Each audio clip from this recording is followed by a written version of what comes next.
Hello, and welcome to a game that, I like the computer code there. Yeah, welcome to a game that I didn't realize they were, I guess remaking. Or pushing to the, consoles. So yeah, welcome to another game that's not Danganronpa. What the heck is this?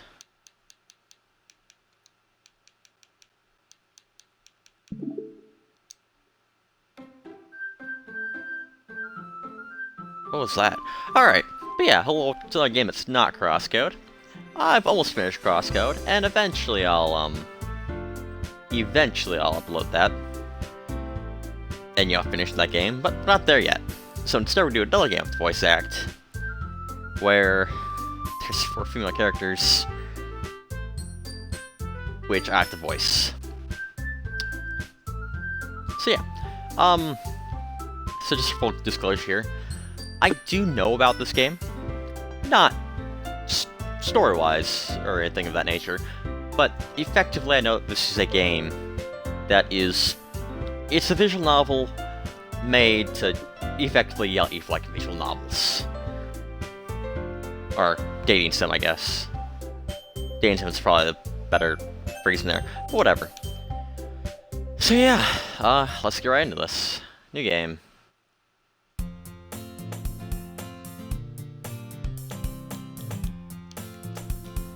Also, I tried this for about 5 minutes,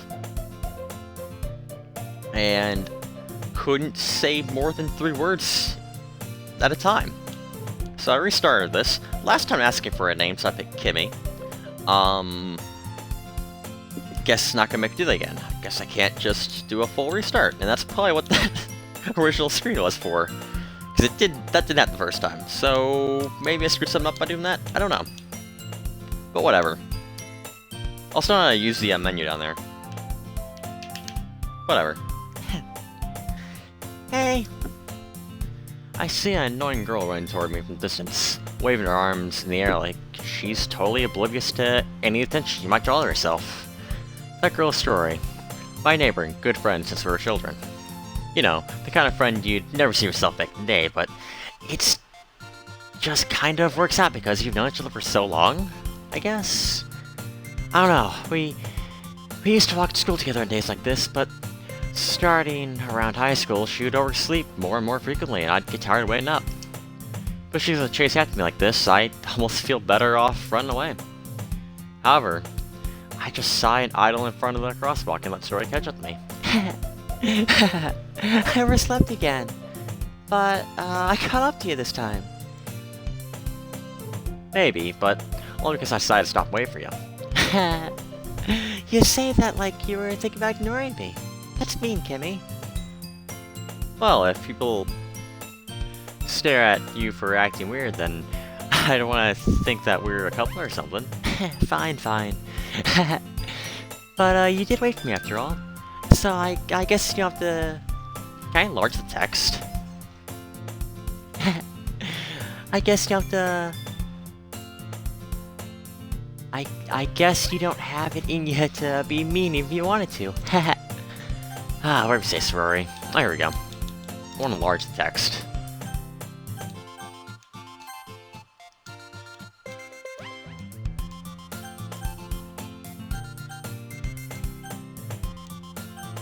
Nope, that's not... Oh, nope.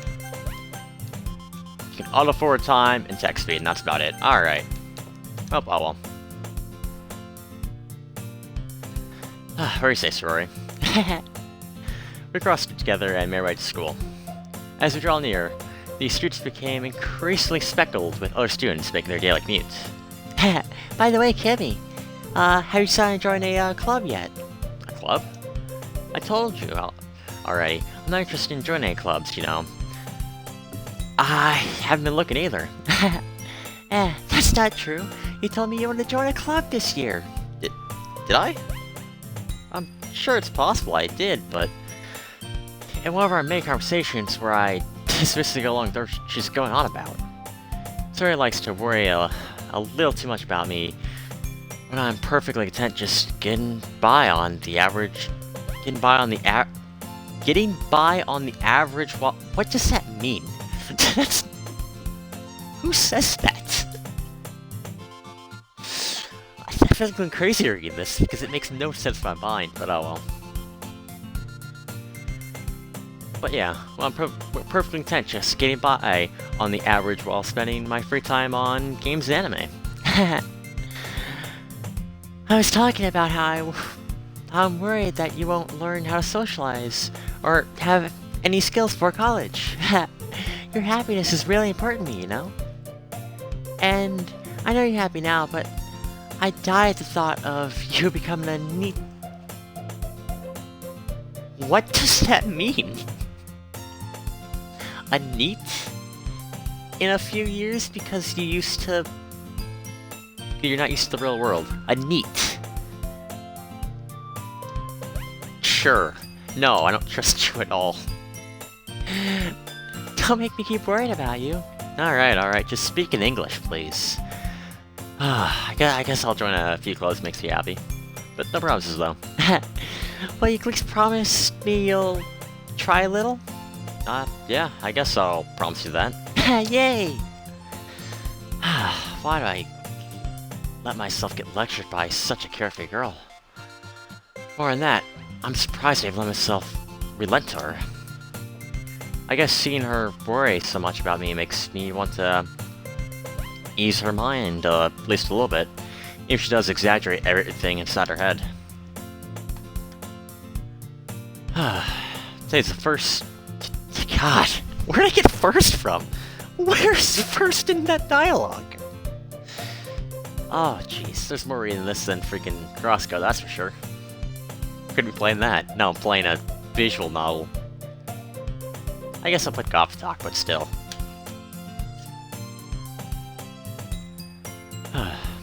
School day is as ordinary as ever, and so before I know it. After I pack up my things, I stare blankly at the wall, looking for an ounce of motivation. Clubs. So I want to check out clubs. I guess I have no choice but to start with the anime club. Hello? Sorry. Sorry must have come to the classroom while I was spacing out. I look around and realize that I'm the only one left in the classroom. I thought I'd get you to come out of the classroom, but I saw you just sitting here and spacing out, so I came in. Honestly, you're even worse than me sometimes. I'm impressed. You don't need to wait for me, if it's gonna make you late for your own club. Well, I thought you might need some encouragement, so I thought, you know... Know what? Well, you come to my club. Sorry? Yeah? There's no way I'm joining your club. Meanie. Sorry's the vice president of the literature club.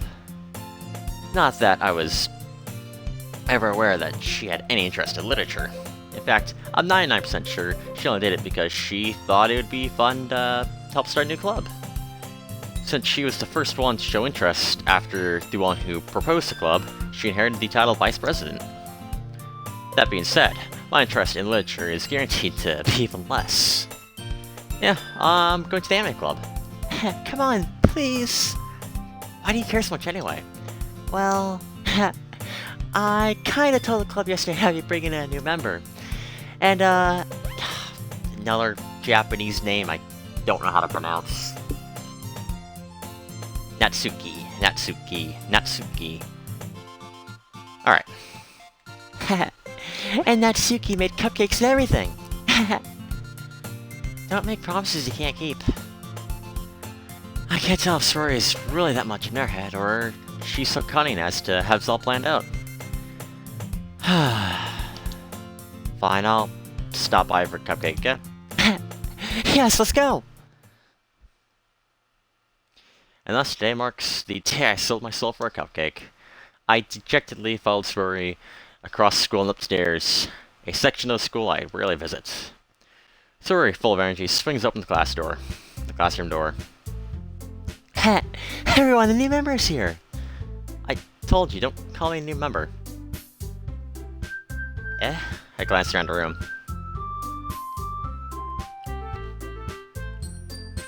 Need to give voices to these characters, but I know nothing about them.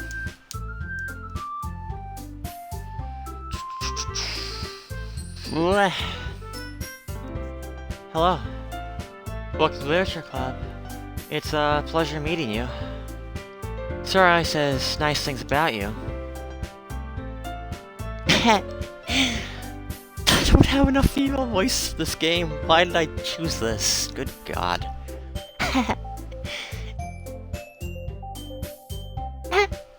Seriously?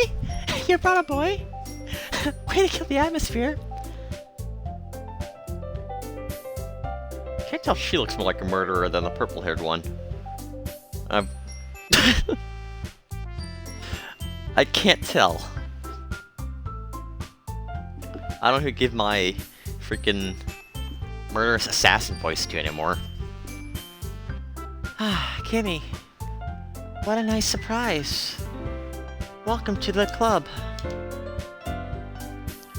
All words escape me in this situation. This club is full of incredibly cute girls. That's subjective.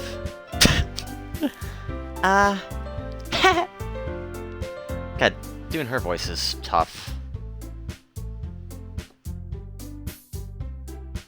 What are you looking at? If you want to say something, say it. Sorry? Natsuki.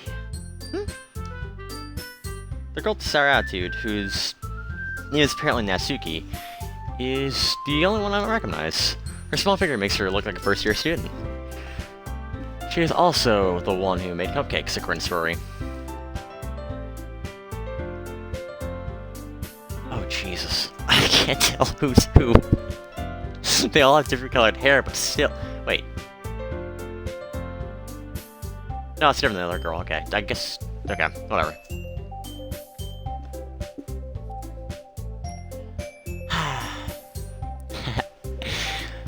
You can't just ignore her when she gets moody. Rory says that quietly in my ear, and then turns back to the other girls. Anyway, that's Natsuki, always full of energy. And, this is Yori, the smartest in the club. Okay. I guess I can give, like, a nerdy voice. How do I do a nerdy girl face? Oh, this game was a mistake. Don't say things like that. Yuri, who appears comparably more mature and timid, seems to have a hard time keeping up with people like Rory and Natsuki. Ah, well, it's nice to meet both of you. And it sounds like you already know Monica, is that right? Yeah, that's right. It's great to see you again, Kimmy. Monica smiles sweetly. We know each other. Well, we rarely talked, but we were in the same class last year. Monica was the most popular in class, smart, beautiful, athletic. Basically, completely out of my league. So having her smile at me so gently feels a little... yeah, you too, Monica. Come, sit down, Kimmy. We made a room for you at the table, so we can sit next to... You can sit next to your Monica. I'll get the cupcakes. Hey! I made them. I'll get them. Oh, sorry. I got a little too excited.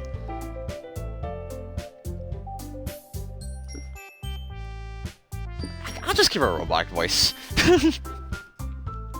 So we'll do an evil assassin, like 2-year-old kid, generic girl, and then a robotic voice. That'll work. Alright. Haha. And how about I make some tea as well? Haha. The girls have a few desks arranged to form a table. No, they don't. There's not a table here. What are you talking about? But as mentioned, it's been widened so that there's not. Look behind you. Stupid text box. Whatever. Natsuki and Yuri walk over to the corner of the room, where Natsuki grabs a wrapped tray and Yuri opens the closet. Still feeling awkward, I take a seat next to Rory. Natsuki proudly marches to the back table, tray in hand. Okay, are you ready? Ta-da! Wow! Natsuki lifts the foil off the tray to reveal a dozen white fluffy cupcakes decorated to look like little cat ears, little cats. The whiskers are drawn with icing, with little pieces of chocolate were used to make the ears. So cute! Wow, I had no idea you're so good at baking, Natsuki. I don't know why, she looks like a murderer. I don't know why. Maybe it's some weird, like, headband thing. But yeah, we'll see. Wait, Natsuki. Yeah, no, okay. She's pick your girl. Well, just hurry and take one. Sora grabs first one, then Monica, and I follow him. So delicious. Sora talks a mouthful, and has already managed to get icing on her face. I wish you would actually, draw it on the character. That way. But, tell don't show. Right? I turn the cupcake around my fingers, look for the best angle to take a bite, as you do with a cupcake. It's not like it's a circle or anything. But, Natsuki's quiet. She's staring at you, trying to eat a cupcake. She's wondering, how can it possibly take you this long to take a bite out of a cupcake? It's a cupcake. What are you doing? Jeez. The icing is sweet and full of flavor. I wonder if she made it herself. This is really good. Thank you, Natsuki. Why are you thanking me? It's not like I... Haven't I heard this somewhere before? Anything for you or anything? I thought you technically did. Sora said... Oh, well, maybe. But not for, you dummy. Alright. I gave up on Natsuki's weird logic to dismiss the conversation. Yuri returns to the table, carrying a tea set. She placed it carefully on... She carefully places the teacup in front of each of us before sitting down the teapot next to the cupcake tray. You kept a whole tea set in this classroom? Don't worry. The teachers gave us permission. After all, doesn't a hot cup of tea help you enjoy a good book? Sure. Don't let yourself get intimidated. Yuri's just trying to impress you. That's not... Insulted, Yuri looks away. I meant that, I believe you. Well, tea and reading might not be a pastime for me, but at least I enjoy tea. Wait, tea and reading might not be a pastime for me, so I enjoy tea? Did I read that wrong? I had with... Whatever. I'm glad. Yuri faintly smiles to herself in relief. Monica raises an eyebrow, then smiles at me. So, what made you consider the literature club? I was afraid of this question. Someone tells me I shouldn't tell Monica that I was practically dragged here by Sprori. Well, I haven't joined the clubs yet, and Sprori seemed really happy here, so... That's okay. Don't be embarrassed. We'll make sure you feel right at home, okay? As president of the literature club, it is my duty to make sure to make the club fan.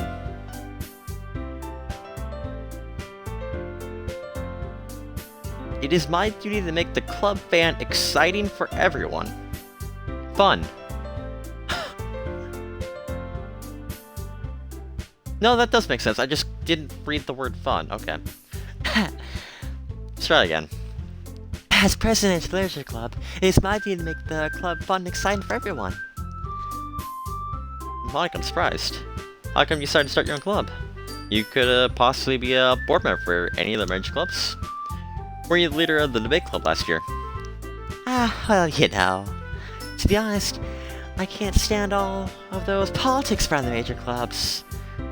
It feels like nothing but arguing about the budget and publicizing how to prepare the events. As much as I'd rather take something I personally enjoy and make something special out of it. And if it encourages others to take into literature, then I'm fulfilling that dream. Monica's such a great leader. You're not also nods in agreement. I'm surprised there aren't more people in this club yet. It must be real hard starting a club. Yeah, you could put it that way. Not many people are very interested in putting out all the effort to start something brand new. Especially when it's something that doesn't grab your attention, you know, like literature. You have to work hard to convince people that you're both fun and worthwhile. But it makes school events like the festival that much more important. I'm confident that we can all really grow this club before we graduate. Right, everyone? Yeah! Jesus Christ. These voices are terrible. Yeah. We'll, do our best. Oh. Let's do the wrong voice. God dang it. You know it! Everyone enthusiastically agrees. Such different girls, all interested in the same goal. Blanca must have really worked hard just to find these three. Maybe that's why they're all so delighted by the idea of them joining. Though I just don't really know if I keep up with their level of enthusiasm about literature. So, Kimmy, what kind of books do you like to read? Well, considering how little I've read the past few years, I don't really have any good way of answering that. Manga? I muttered quickly to myself, half joking. Natsuki's head suddenly perks up. It looked like she wanted to say something, but she kept quiet. Oh, not much of a reader, I guess. Oh, that can change. What am I saying? I spoke that thinking, and after seeing Yuri's sad smile. Yeah, how about you, Yuri? Well, let's see. Yuri traced the rim of her teacup with her finger. Like, at least draw this. I forgot we're supposedly sitting at a table. Because we're not. They're standing in front of me. Alright, whatever. My favorites are usually novels that build deep and complex fantasy worlds. The level of creativity and craftsmanship behind them is amazing to me. And telling a good story in such a foreign world is equally as impressive. Yuri goes on, clearly passionate about her reading. She seemed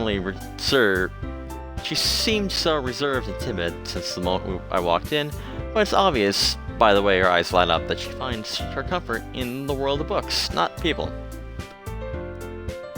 But, you know, I like a lot of things. Stories with deep psychological elements usually immerse me as well. Isn't it amazing how a writer can so deliberately take advantage of your own lack of imagination to completely throw you for a loop? Anyway, I've been reading a lot of horror lately. Oh yeah, I read a horror book once. I desperately grasped something I can relate to at a minimum level. At this rate, Yuri might as well be having a conversation with the wall.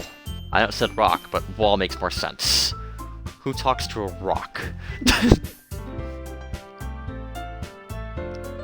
Really? I wouldn't have expected that, Yuri. For someone as gentle as you. I guess you could say that. But if a story makes me think, or takes me to the world, then I can't really put it down. Surreal horror is often very successful at changing the way you look at the world, if only for a brief moment. Alright, so I think they're both serial killers. I hate horror. Oh, and why's that? Well, it's just... Natsuki's eyes darted me for a split second. Never mind. That's right. You usually like to write about cute things, don't you, Natsuki? What? What gives you that idea? You left a piece of scrap here behind the last club meeting. It looks like you were working on a poem called... Don't say it aloud, and give that back! Fine.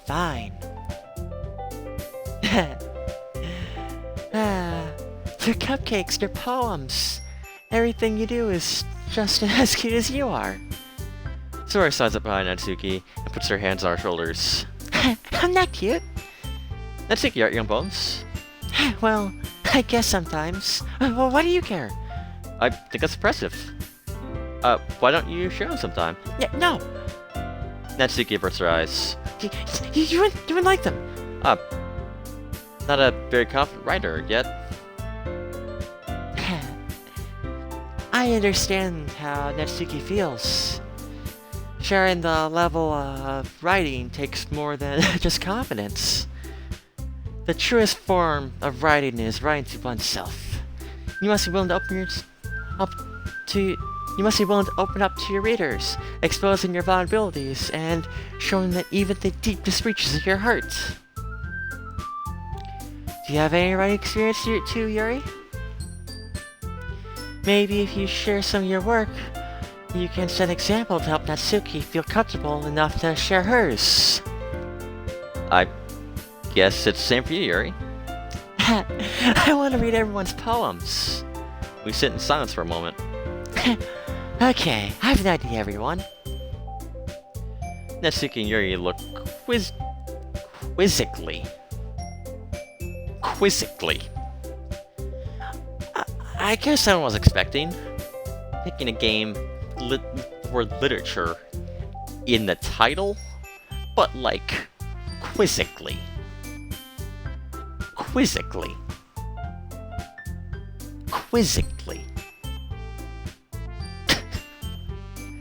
Like, never use a complex word in a simple word will do.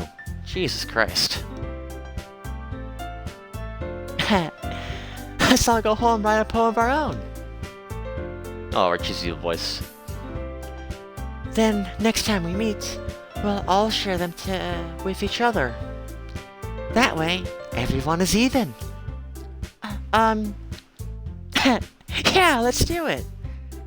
Plus, now that we have a team member, I think it will help us get a little more comfortable with each other and strengthen the rest of the world that hit A for literally no reason. But isn't that right, Kimmy? Monica smiles boredly at me again. Hold on, there's still a problem. What's that? Now that we're back on the original topic of me joining the club, I bluntly come forth with what's been on my mind the entire time. I never said I'd join this club. Certainly I convinced you to stop by, but I never made any decision. I still have a lot of other clubs to look at, and make it do the chess club. They, chess might work. Or maybe there's a go-karting team here at the high school. Yeah. We'll join the robotics team. There we go. That'll work. But everyone's staring at me, and But I'm sorry. I thought. Kimmy? You all lime defensive girls. How am I supposed to make a clear-headed decision when it's like this? That is, if I'm writing poems, it's a price that is, if writing poems price I need to pay or spend every day with these. Jesus. I know this game isn't actually a dating sim, but it really wants to be. I guess you gotta play the dating sim long enough to get to the point where you get to the, I don't know what this game can do, to be honest. I assume probably Danganronpa style murders, but I don't know. But it's fine. I think I've decided then. I'll join the Ledger Club. One by one, the girls' eyes light up. Yes, I'm so happy. Sorry, wrapped their arms around me, jumped up and down. Hey. You really just scared me for a moment. If you just gave the cupcakes, I would be super pissed. That makes it official. Welcome to the Literature Club. Thanks, I guess. Okay, everyone. I think with that, we can officially end today's meeting on a good note. Everyone remember tonight's assignment. Write a poem to bring to the next meeting so we can all share. Monica looks over at me once more. Kimmy, I look forward to seeing how you express yourself. Yeah? Can I really impress the class harmonica with my music or writing skills? Or already feel the anxiety welling up inside me. Meanwhile, the girls continue their chit-chat as Yuri and Natsuki clean up the food. Wait, that's Rory. That's not the, 2-year-old, alright. Hey! Oh. Hey, Kimmy! Since we're already here, do you want to walk home together? That's right, Rory and I never walk home together because she's always staying up after school for clubs. Sure, might as well. Yay! With that, two of us depart the club room and our way home. The whole way, my mind wanders back and forth between the 4 girls. Sorori, Natsuki, Yuri, and of course, Monica. Well, I really have been happy to spend every day... Wait. Oh. Will I really be happy to spend every day after school in a literature club? Perhaps I'll have the chance to grow closer to one of these girls. Alright. I'll just need time to make most of my circumstances, and I'm sure good fortunes will find me. Guess starts the bright opponent might. Alright, it's time to from pick words you think your favorite club member will like. Something good might happen with whoever likes your opponent most. Okay.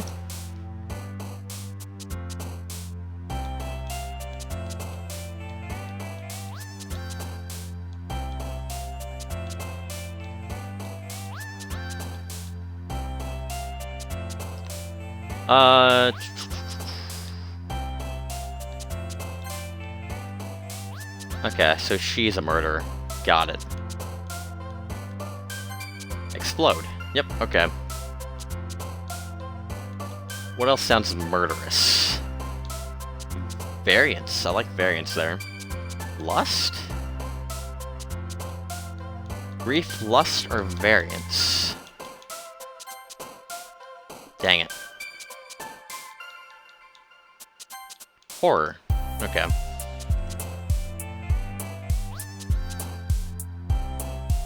Why did the sorority like depression there? Okay. Interesting.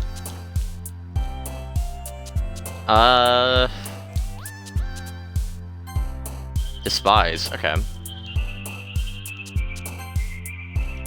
Sure. Incapable? I like anger. Nope. The 3-year-old likes anger. Okay. Entropy.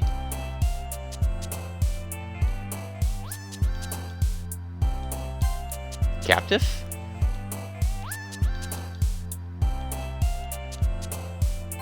Broken. Nope. Okay.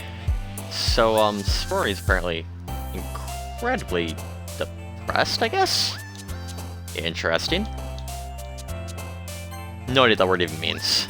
But it's with serial killer.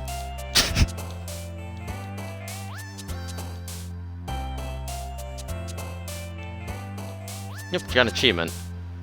Doki Doki Poker Slam. Spend enough time for the music to loop.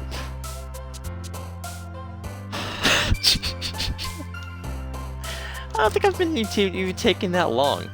Fine, alright. Alone. Yeah, okay, so she likes depression. So she probably likes hopeless. Eternity. Unrequited? Nope, okay.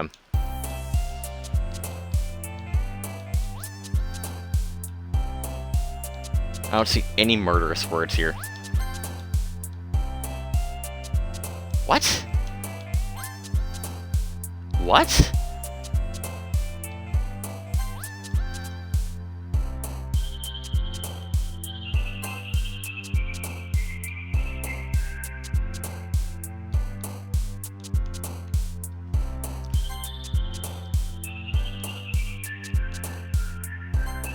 Disarray? Okay.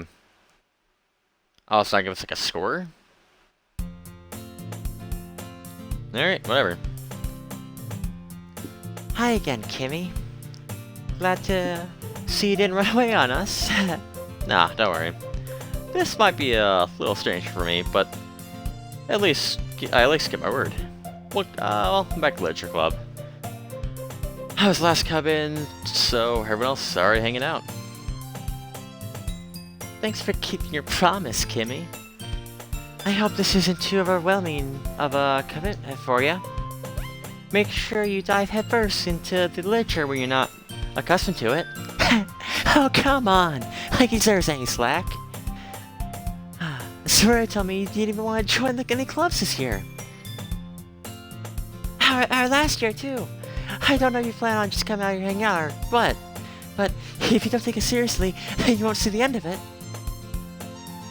Natsuki, you certainly have a big mouth for someone who keeps her manga collection in the club room. Natsuki finds herself stuck between saying Monica and Magna. Magna's literature? Swiftly defeated, Natsuki plops back into her seat. Don't worry, guys. Kimmy always gives us his best as long as he's having fun. He helps me with busy work without me even asking. Like cooking and cleaning my room. How dependable. Sorry, that's because your room is so messy it's distracting. And you almost never set your house... And you almost set your house... Sorry. And you almost set your house on fire once. Is that so? You two are really good friends, aren't you? I might be a little jealous. How come? You and Kimmy can become good friends too. Sorori? Huh? As usual, Story seems oblivious to the weird situation she's put me into. Oh, Yuri brought you someday, you know? Wait. There. Wait, Sayori? Me? Not really. Come on, don't be shy. It's really nothing. What is it? Never mind. Sayori made it sound like a big deal when it's really not. What do I do? I'm sorry, Yuri, I wasn't thinking.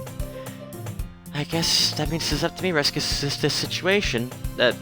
Don't worry about it. First of all, I wasn't expecting anything in the first place. So a nice gesture from you is a pleasant surprise. It'll make me happy, no matter what. Is that so?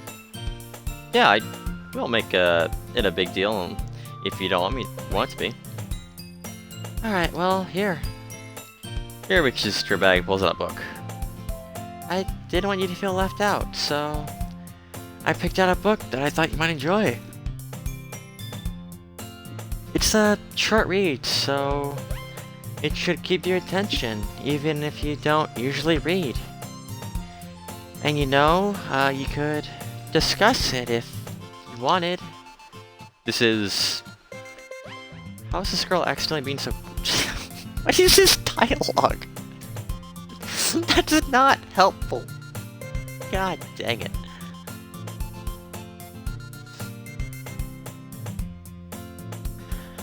She picked out a book like she thinks I'd like, despite me not reading much. Yeah, Jerry, thank you, I'll definitely read this. I enthusiastically take the book. Oh. You can read at your own pace. I look forward to hearing what you think.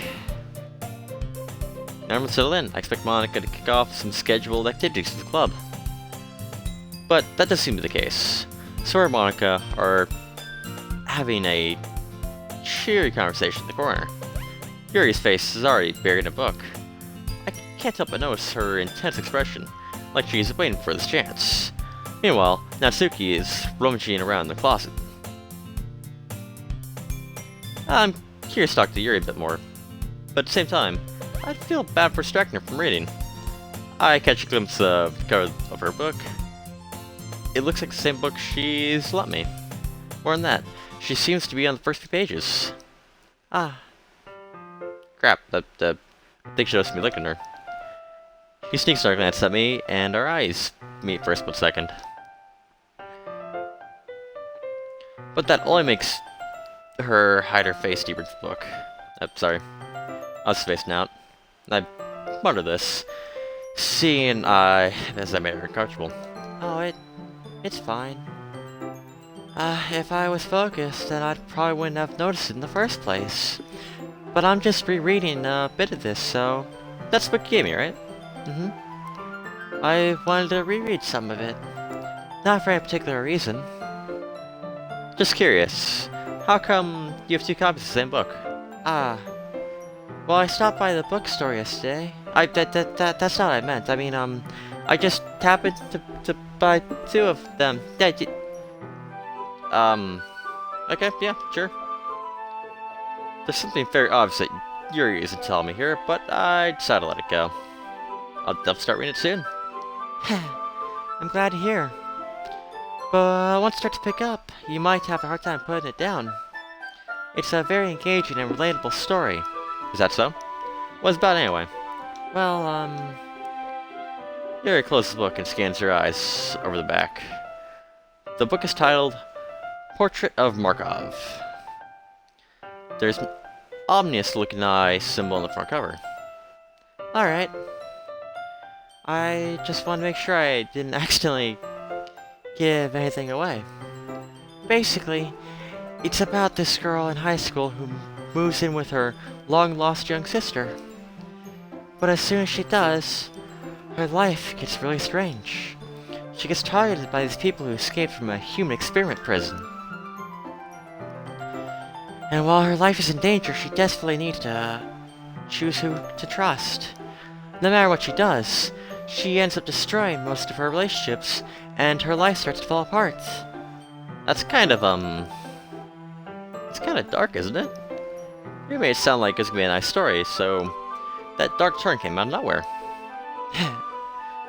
Yuri gently giggles all of a sudden. What?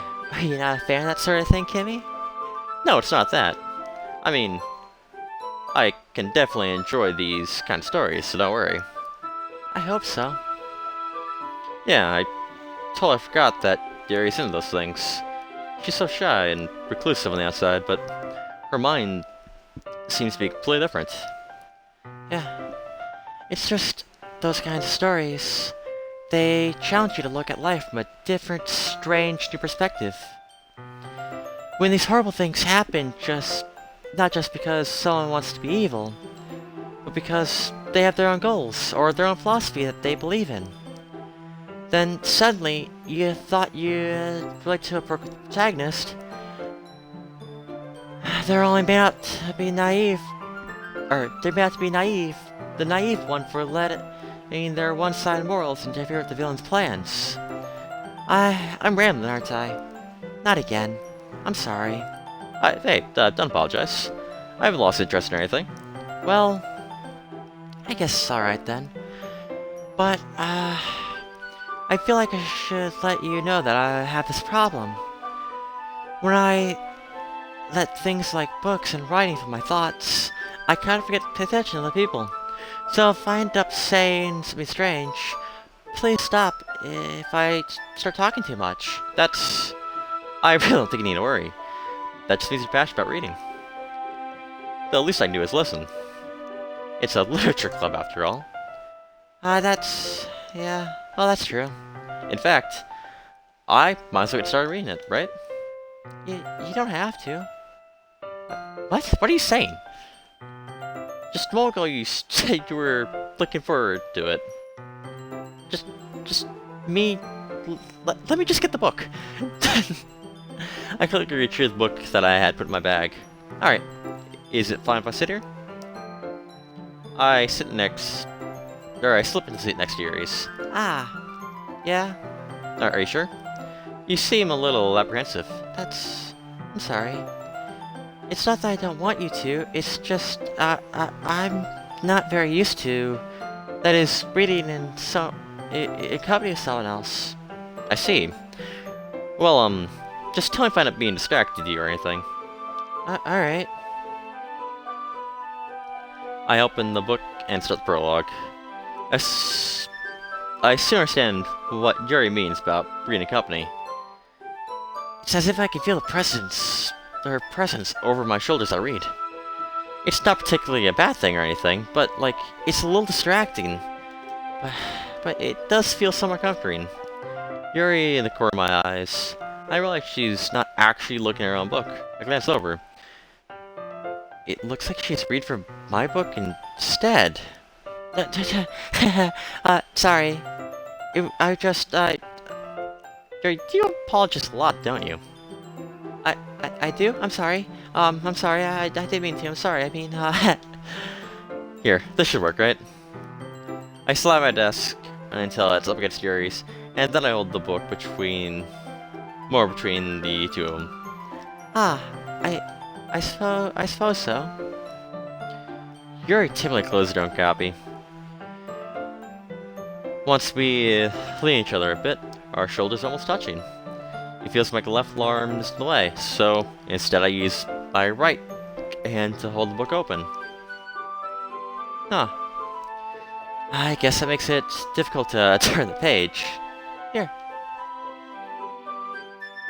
There we go. Finally, you're actually gonna animate what's going on the screen. It's real nice of you, game. Yuri takes her left arm and holds the left side of the book between her thumb and her forefinger. I do the same with my right arm on the right side of the book. That way I turn the page, Yuri slides in underneath her thumb and flips to her side. But in holding it like this, we're huddled even closer than before. It's actually kind of distracting. It's as if I can feel the warmth of Yuri's face, and she's in the core of my vision. Are you ready? To Turn the page? Yep, sorry. I think I got distracted there for a second. I glanced over at Yuri's face and our eyes meet again. I don't know how I'll be able to keep this up with her. That's okay. You're not used to reading, right? I don't mind being patient if it takes you a bit longer. It's probably the least I can do, since you've been so patient with me. Yeah. Thanks. We continue reading. Yuri no longer asks me if I'm ready to turn the page. Instead, she just assumes that she's finished the page for me, so I turn on by my own volition. We continue the first chapter in silence. Even so, turning each page almost feels like an intimate exchange. My thumb gently letting go of the page, letting it flutter over to her side as she catches it with her own thumb. Hey, Yuri. This might be a silly thought, but the main character reminds me of you a little bit. You think so? How does she? Well, I guess she's more blunt in a lot of ways. But she also second-guesses all the things she does and says. Like she's afraid she'll do something wrong. It's not like I can see into your head or anything. But they're kind of reminiscent of some of your mannerisms. Huh. I see. But Kimmy, that's probably a terrible thing to have in common with her. That's so embarrassing that you think that. Wait. I didn't mean to bad or anything. Sorry, I really did know you were self-conscious about that sort of thing. I guess I meant it more that it's kind of cute. What are you saying all of a sudden? Okay, everyone. I think it's about time we share today's poem with each other. We might not have enough time for way too long. Yuri exhales, spared from finishing her thought. Is that alright, Yuri? You look kind of, down. I'm sorry if you haven't been looking forward to this. No, hey, it's not. It's fine. Yuri releases her hand from the book, causing it to drop on top of my thumb. Alright. I guess I'll do some more reading tonight. Or if I only read with you. I guess I'll have much of a preference either way. In that case, I'll read a little more tonight. It'll be more fun to read with you after it picks up a bit, you know? Yeah, that's good reasoning. In that case, feel free to finish the first two chapters in your own time. Alright. I stand up. I make mental notes of where we left the book, and then slip back in my bag. By the way, Did you remember write a poem last night? Yeah. My relaxation ends. I can't have agreed to do something so embarrassing. I couldn't really find much inspiration since I've never really done this before. Well, now that everyone's ready, why don't you find someone to share with? I can't wait. Sora and Monkey enthusiastically pull out their own poems. Sora is on a wrinkled sheet of loose leaf torn from a plastic spiral. On the other hand, Monica wrote hers in a composition notebook. I can already see Monica's pristine handwriting from where I sit. Natsuki and Yuri reluctantly comply as well, reaching into their own bags. I do the same for myself. Let's do, I'll show it to you first. Yeah, maybe Yuri. Yuri seems the most experienced, so I'll start with her. I can trust her to their opinion to be fair. Here's the poem. I noticed her eyes lighten. Exceptional. Eh? What's that? Oh, did I say something out loud? Yuri first covers his mouth, but then ends up covering her whole face. He's gonna hate me. You really didn't do anything wrong, Yuri. Yeah, that's... I guess you're right. Why am I getting nervous for? Yuri takes a deep breath. So... what kind of writing experience do you have here? Your use of imagery metaphors indicates that you've written a lot of poetry before. Really? Wow, it's a huge compliment come from you. This is actually the first time, really. Huh? Yuri stares at me blankly, then looks at the poem again. Well, I know that. I just, Yuri trails off. I know I'll find an excuse. She traces her finger along the words of the poem, as if breaking it down more thoroughly. yeah, okay. This is the only reason I was able to tell. It's just that there are specific writing habits that are usually typical of new writers.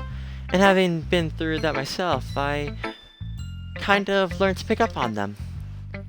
I think the most notable thing I recognize in new writers is that they try to make their style very deliberate. In other words, they tend to pick a writing style separately from the topic matter, and then they form fit the two together. The end result is that both the style and expression is so weakened. Once Yuri finds train of thought, it's as if her demeanor totally changes. Her slang is completely gone, and she sounds like an expert. Of course, that is not something to be blamed for. There are so many different styles and techniques that going to writing even a simple poem, not just finding them and building them, but getting them to work together is probably the most challenging part. It might take you some time, but it all comes to practice, and by learning by example and trying new things. I also hope that everyone in this club gives you valuable feedback. Natsuki can be a little biased, though. Biased? How? Well, never mind. I really shouldn't be talking about people like that. Sorry. It's fine. I'm not sure if Yuri's apologized to herself, me, or Natsuki. Do you mind if I read your poem now? Please do. I'd love to share my thought process behind it. Yuri smiles dreamingly, as if that's a rare opportunity for her. Which in itself is kind of funny. After all, this is supposed to be a literature club. I hate the font on this. Alright. Ghost under the light. Tendrils? What is that word? Alright, let's try again, alright. Ghost under the light. The trundles of my hair illuminate beneath the amber glow. Bathing. It must be this one. The last remaining streetlight to have withstand the test of time. The last yet to be replaced by the sickening blue-green hue of the future. I bathe. Calm. That's a semicolon. Who uses semicolons? Seriously. Alright, whatever. I bathe, calm, breathe air of the present but living in the past. The light flickers. I flicker back. Wow. I'm sorry I picked a very terrible font. What? I was absolutely thinking that it was the first thing I said. But it took you a long time to read. I wonder if that's actually timed. It genuinely might be. Ah. Well, I don't read script very often, and the font choice again was terrible. But I still think it's a pretty font. That's a relief. Also, I liked the poem. Even though it's short, it's really descriptive. It wasn't too short. I usually write longer poems. Not at all. I'm really glad you liked it. I'll be honest. Since it's our first time sharing, I wanted to write something a little more mild. Something Easy to digest. that meant nothing to anyone. There's a light. I'm under a light. It's the last streetlight that remains. What? That means nothing. Are you into ghost story? Actually, the story's about ghost at all, Kimmy. Really? I must have totally missed the non-existent point. Well, I suppose you did only glance over it after all. But remember, these poets often express their own thoughts, feelings, and experiences in their own work. They usually do more than tell a simple story or paint a picture.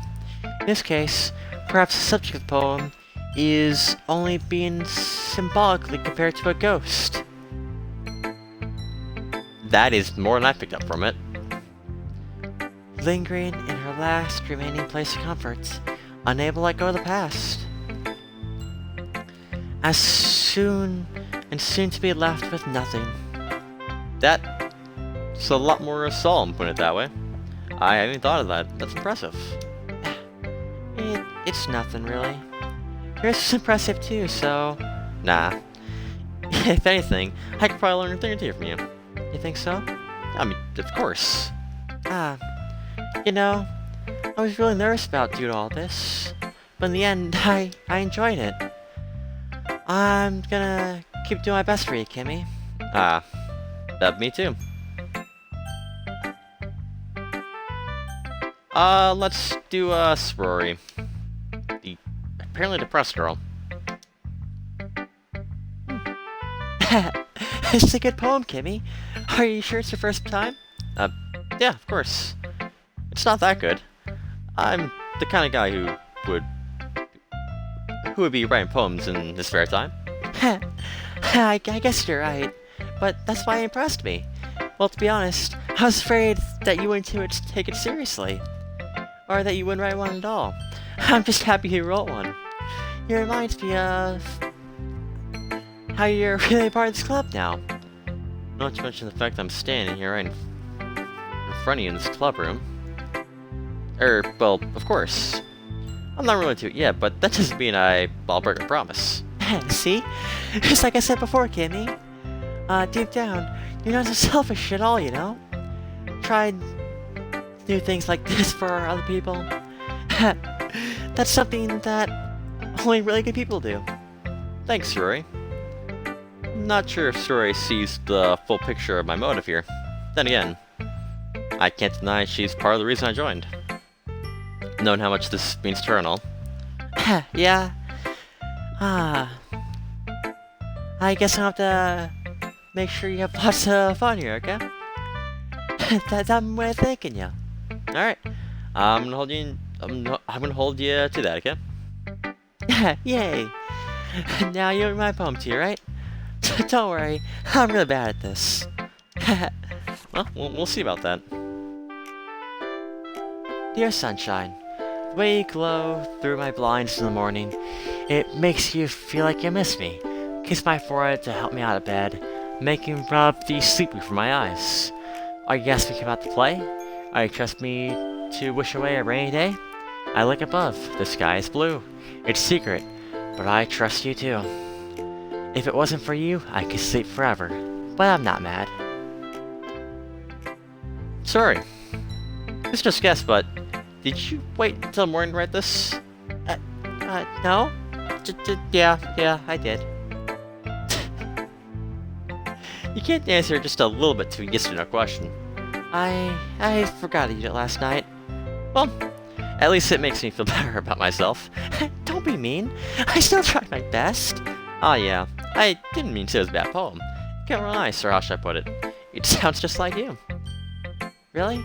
Yeah, especially the last line. I made eggs and toast.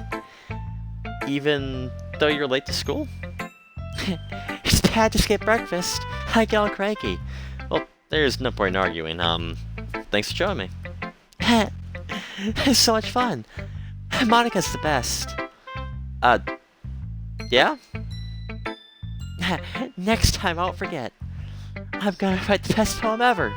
Well, I guess I'll look forward to it. Alright, let's do the 3-year-old.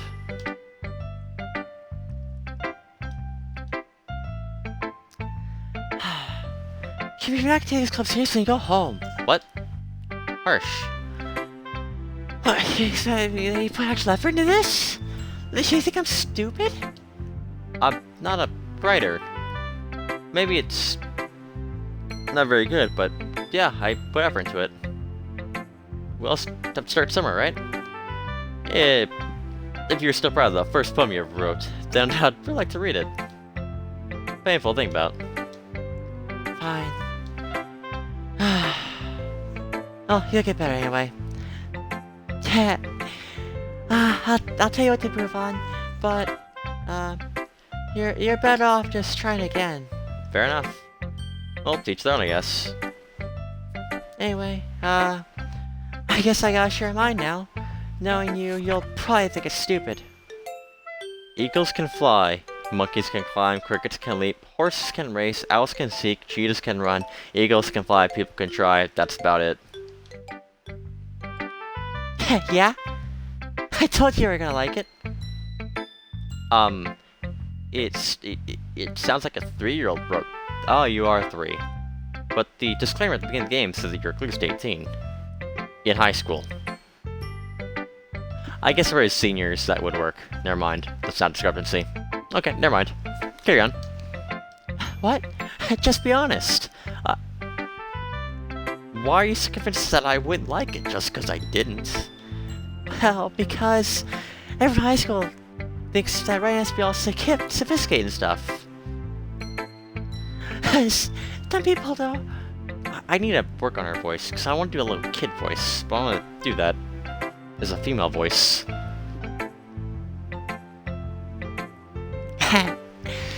So people don't take my writing seriously. But is that the point for poems for people to express themselves? Your writing style wouldn't make your message any less valid. Yeah, exactly. It's like it's just easy to read, but it hits you hard. Like this poem. Seeing everyone around you is doing great things can be really disheartening. So I decided to write about it. Yeah, I don't understand at all. You just wrote random things, and it made no sense to anyone. But, you know, you tried.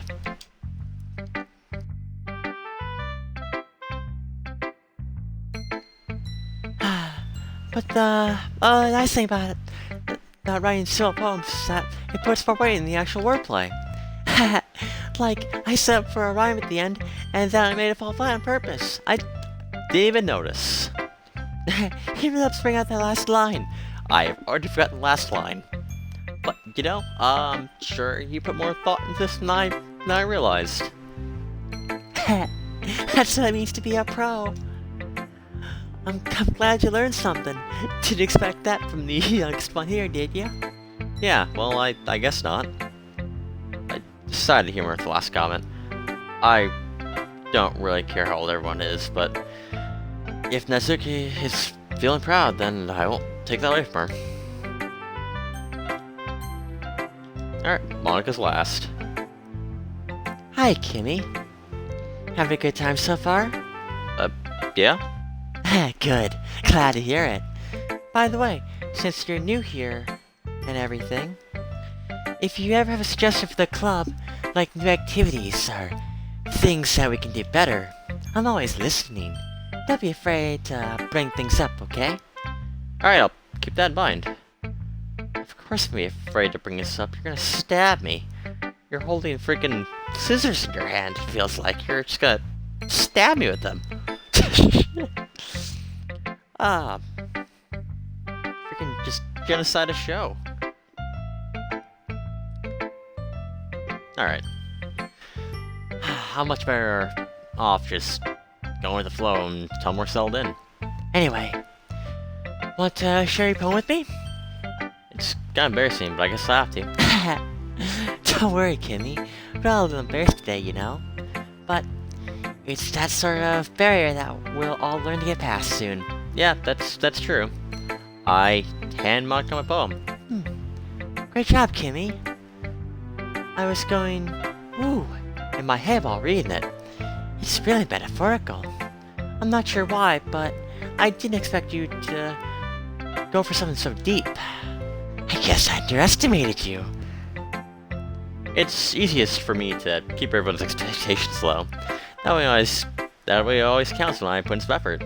That's not very fair. I guess it worked anyway. You know that Yuri likes this kind of writing, right? Writing that is full of imagery and symbolism. Imagery and symbolism. Okay, I'll keep that in mind. Unlike Sorori, who likes using simple and direct words to describe happiness and sadness, Yuri... Okay. Okay. Yuri likes it when readers are left to derive their own meaning out of it. It's very challenging to write that effectively, both allowing people to get something out of it just by feel, or let them deeply analyze their nuances. It can take years of practice, which I'm assuming Yuri has at this point. I never really asked, though. I'm sure I'm nowhere near a level. Don't worry so much about that. You'll do your own thing. Just keep exploring and learn by trying new things. I'm sure I'll end up trying different things a lot. It can take a while before I'm comfortable doing these things. That's okay. I love to see you try new things. By the way, the best way to find this kind of style that's the best way to find the kind of style that's the best way to find the kind of style that suits you. Oh, that's hard to read. Everyone else might be a little biased towards their own kinds of styles. But I'll always be here to help find what suits them most. So don't force yourself to write in the way everyone else wants you to write. It's not like you have to worry about impressing them or anything.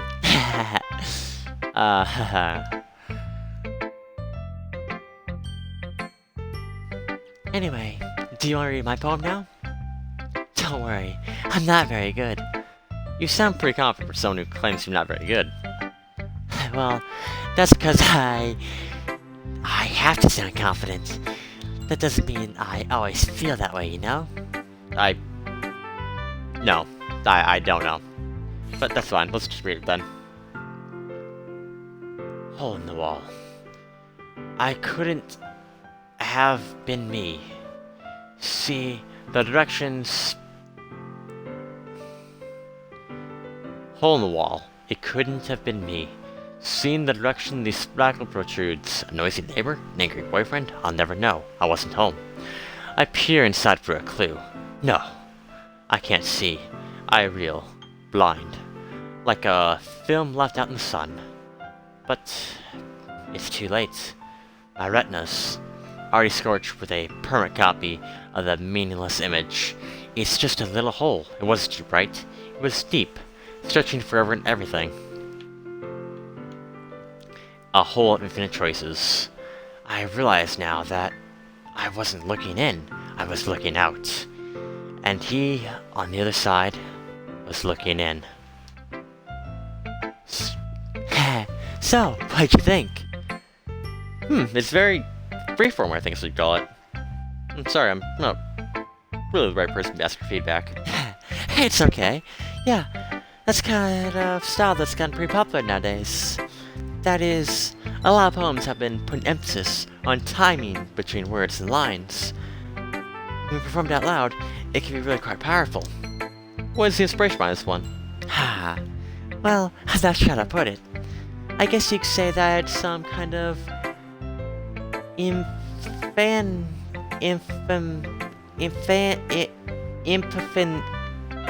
Epiphany. That's not a word. There's no way that's a word. What does that even pretend to mean? There's no way that's a real word. No.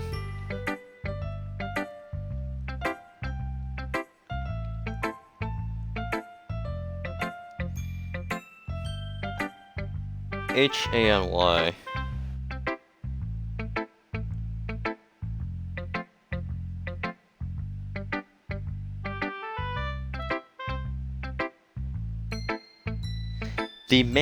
The manifestation of Christ to the genitals as represented by the MAGA Matthew 2:1-12.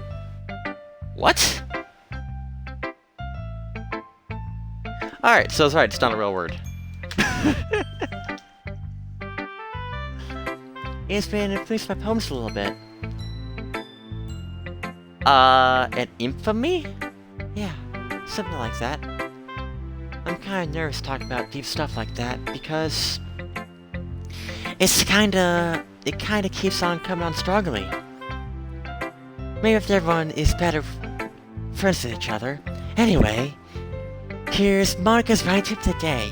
Sometimes when you write a poem or a story, your brain gets too fixated on a specific point. If you try so hard to make it perfect, then you'll never make any progress. Just force yourself to get something down on paper and tidy up a bit later. Now I think about that is this. If you keep your pen in the same spot for too long, you'll just get a big dark puddle of ink. So, just move your hand and go with the flow. That's my advice for today. Thanks for listening. Oh. I guess it's everyone. Like that's around the room. That was a little more subtle than I anticipated. It's as if everyone is judging me for my music or writing abilities. Even if they're just being nice, there's no way my poems can stand up to theirs. This is a literature club after all, I sigh. I guess it's what I ended up getting myself into. Across the room, Sori and Monica are happily chatting. My eyes land on Yuri and Natsuki. Their gingery exchange of sheets of paper, sharing their respective poems.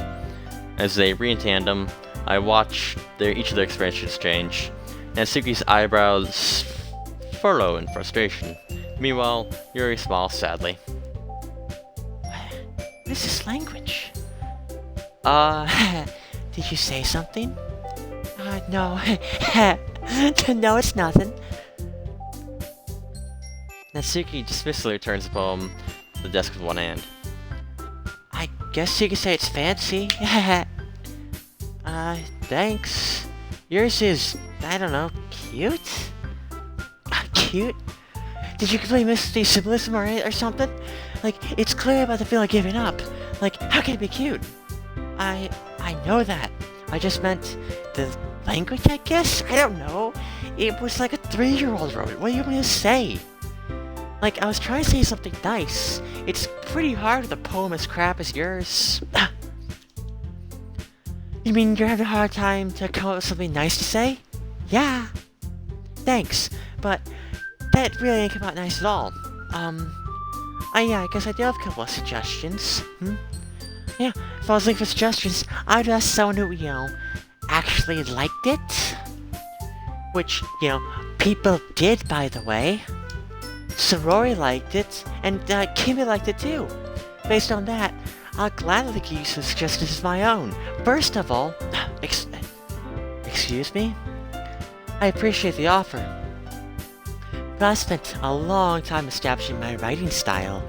I don't expect a change anytime soon, unless of course I come across something particularly inspiring, which I haven't yet. And Kimi liked my poem too, you know. He even told me he was impressed by it. Natsuki slowly stands up. Oh? I didn't realize you were so invested in trying to impress our new member, Yuri. That's not what I... You're just... Yuri stands up as well. Maybe you're just jealous that Kimi appreciates my advice more than he appreciated yours. Huh? Hey, you know, he didn't appreciate my advice more. Here, are you full of yourself? No. If I was full of myself, I wouldn't deliberately go my way to make everything I do overly cutesy. Is everyone okay here? I feel like someone's about to get stabbed. Well, you know what? Jesus. It wasn't the... Oh, God. If it wasn't the one who's magically grew a size bigger as soon as Kimi started showing up. Natsuki. Natsuki. That's a little... this doesn't involve you. I don't like the fighting, guys.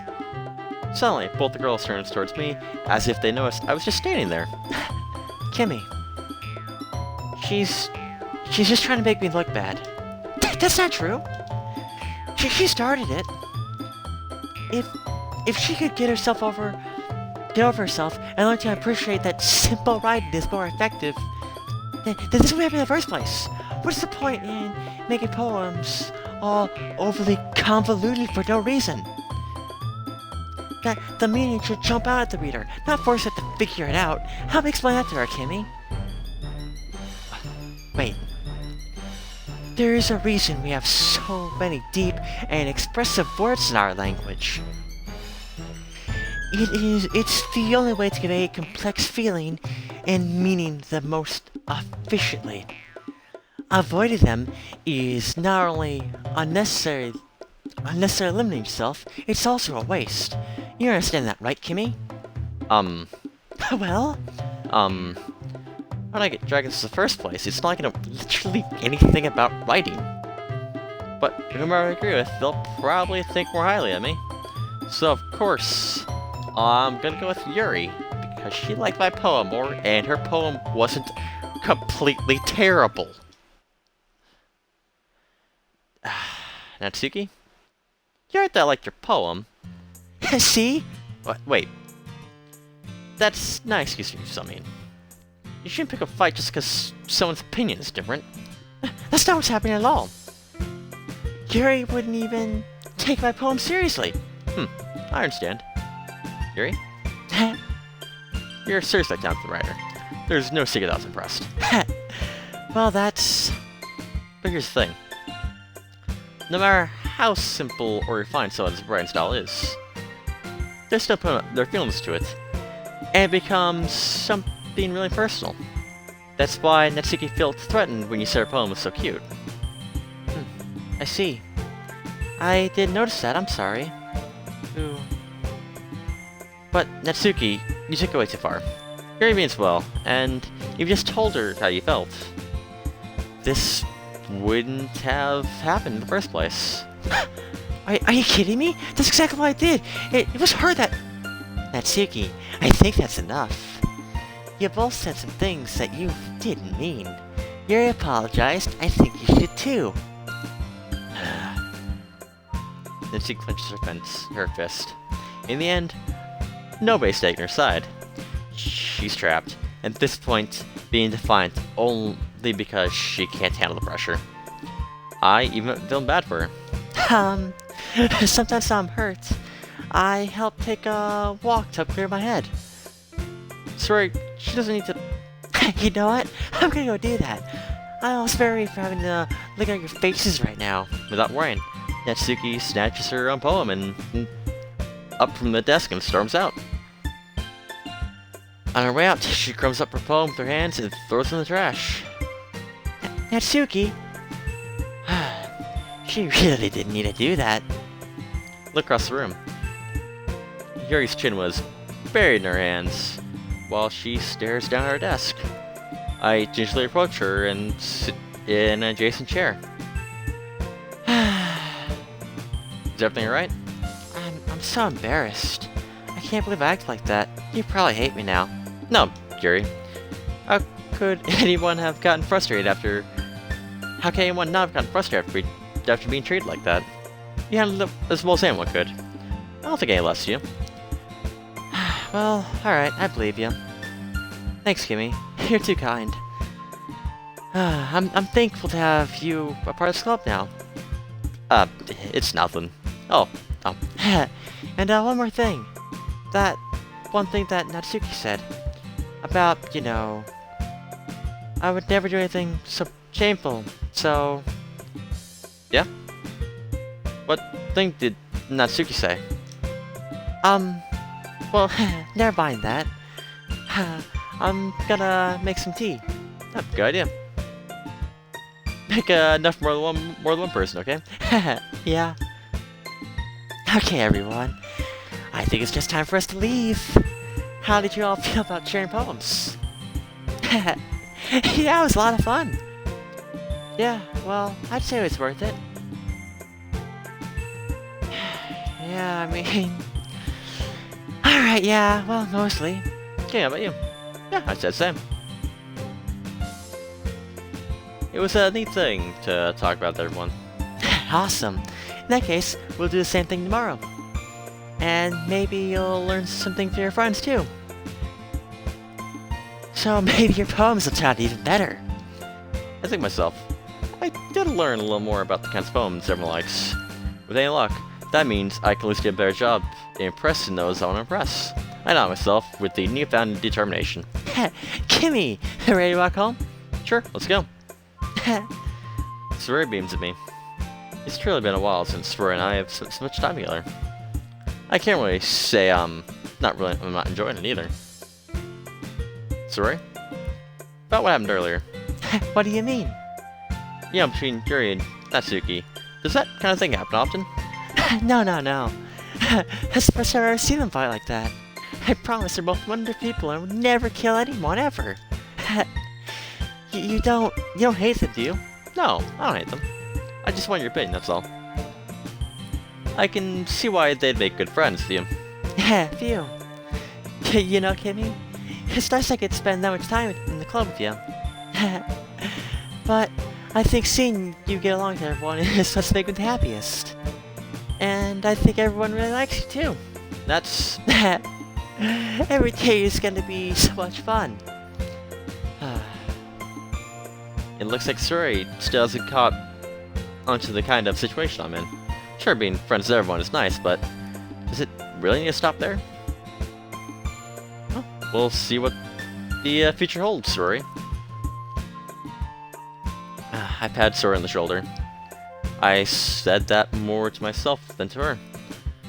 But it's easy to use Suri as an internal monologue sometimes. Okay. Yeah? Alright, let's do this.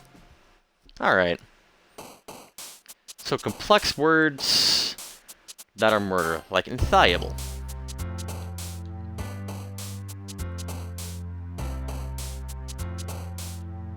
I like secretive there. Frightening? Secretive or frightening? Secretive or frightening? I mean, they're both... Let's do... I don't know. Secretive, yeah. Whirlwind. Sensation. Aurora.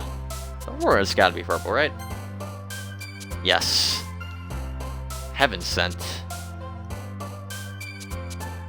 Disown? Dazzle. I like heaven sent. Yes. Incongruent, that's gotta be. Entropy. Okay.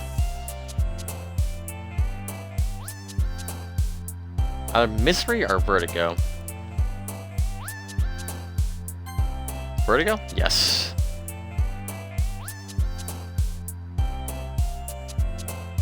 Vitality. Intellectual?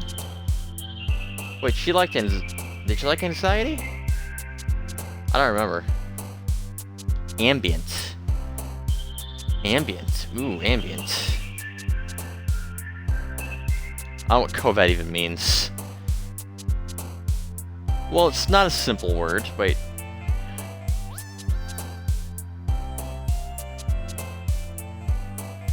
Just let me ambient or covert.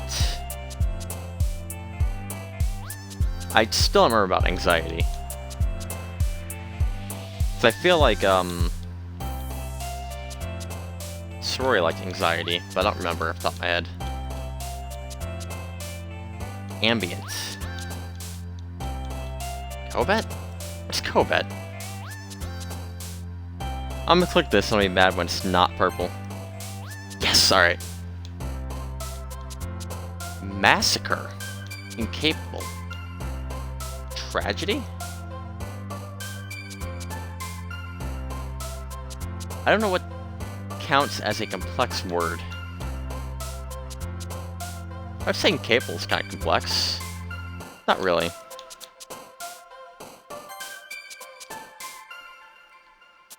Variance. She liked variance, I think.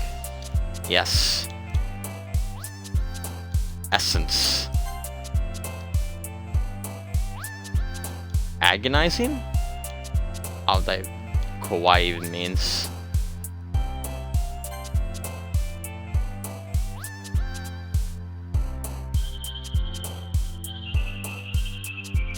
Spies.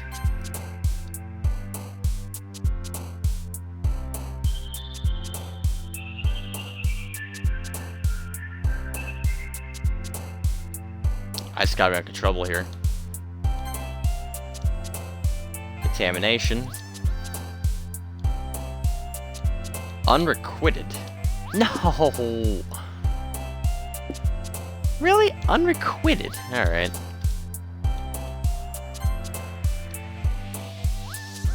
So we're one off the purple poem for Yuri. Oh well.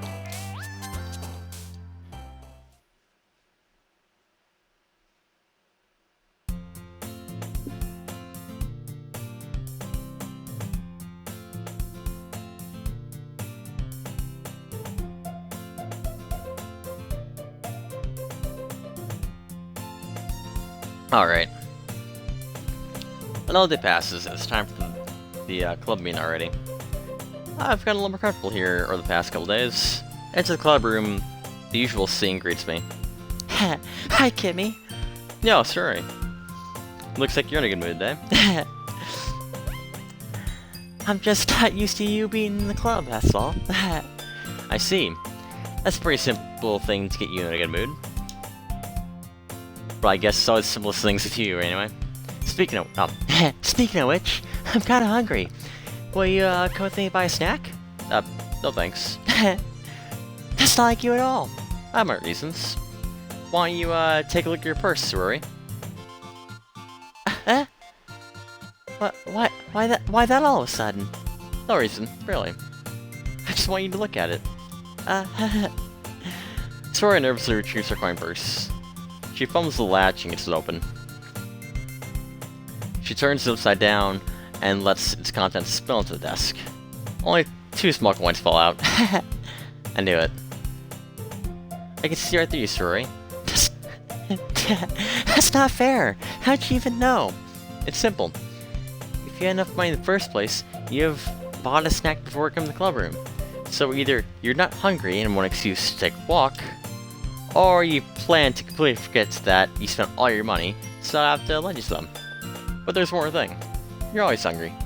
So that only leaves one option. I give up. Don't make me feel guilty. If you feel guilty, that means you deserve to feel guilty. You're silly giggles. Yeah? And notice that she was listening in. Her face like a book as always. I wasn't listening in or anything. I was just something in my book. Yuri, tell Kimmy let me borrow some money. That's... Don't get involved like that, Sorori. Besides, you should only buy what you can responsibly afford. And frankly, after pulling a mischievous little stunt like that, your suffering is far enough retribution. I didn't mean that. I just got too absorbed in my book. I really like when you speak your mind, Yuri. It doesn't happen much, but it's a fun side of you. There's no way you could think that. You're right, though. I did think something bad, and now I have to accept revolution. Retribution. That! Still, coming for you, Sorori. I guess there's a little devil inside of all of us, isn't there? Don't let her fool you. Sorori knows exactly what she's doing. After all, she told the guy she was bringing me to the club before she even told me. But you wouldn't have come if it weren't for the cupcakes, so I'd trick Natsuki into making them. Come on, give me a bit more credit than that, Sorori. Out of nowhere, something smacks Sorori in the face and tumbles on the desk. Ha! Ow! What was that? A cookie? Sure enough, it's a giant cookie wrapped in plastic. Sorori glances around. Is this a miracle? Is it because I paid my restitution? Retribution. Actually, that one almost worked. I was just gonna give it to you, but then I heard you blab about the cupcakes. It was totally worth seeing your reaction, though. Natsuki, it's so nice of you. I'm so happy. Sorori hugs the cookie. Just eat it. Sorori rapidly tears open the wrapper and takes a big bite. So good. Sorori slowly claps her hands over her mouth. I think I bit my tongue. You're going through a lot just over one cookie. Natsuki takes a bite of her own cookie. Ah, no. Sure, it looks really good too, Natsuki. Can I try it? Jeez, babies can't be choosers. But yours is chocolate.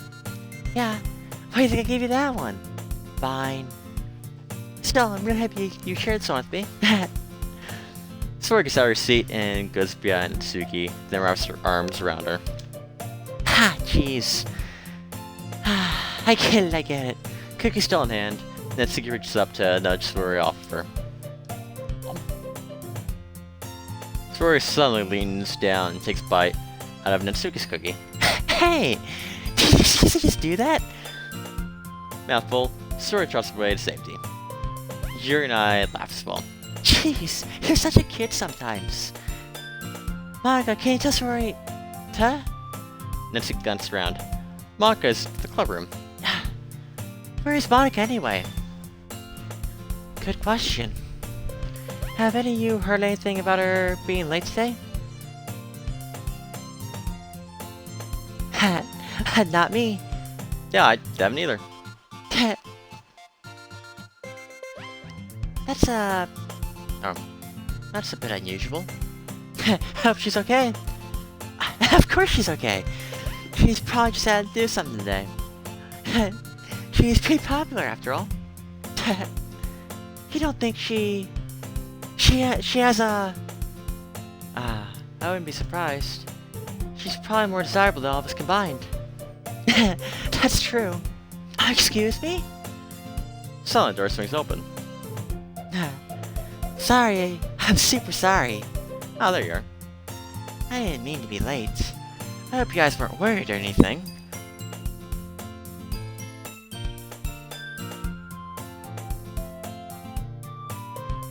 Alright.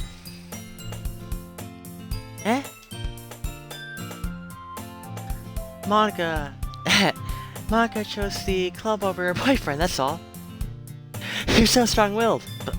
Boyfriend? What on earth are you talking about? Do you want to die? Monika quizzically glances at me. Ah, never mind that. What held you up anyways? Ha. Well, my last period today was study hall. To be honest, I kinda just lost track of time. That makes sense, though. You would have heard the bell ring, at least.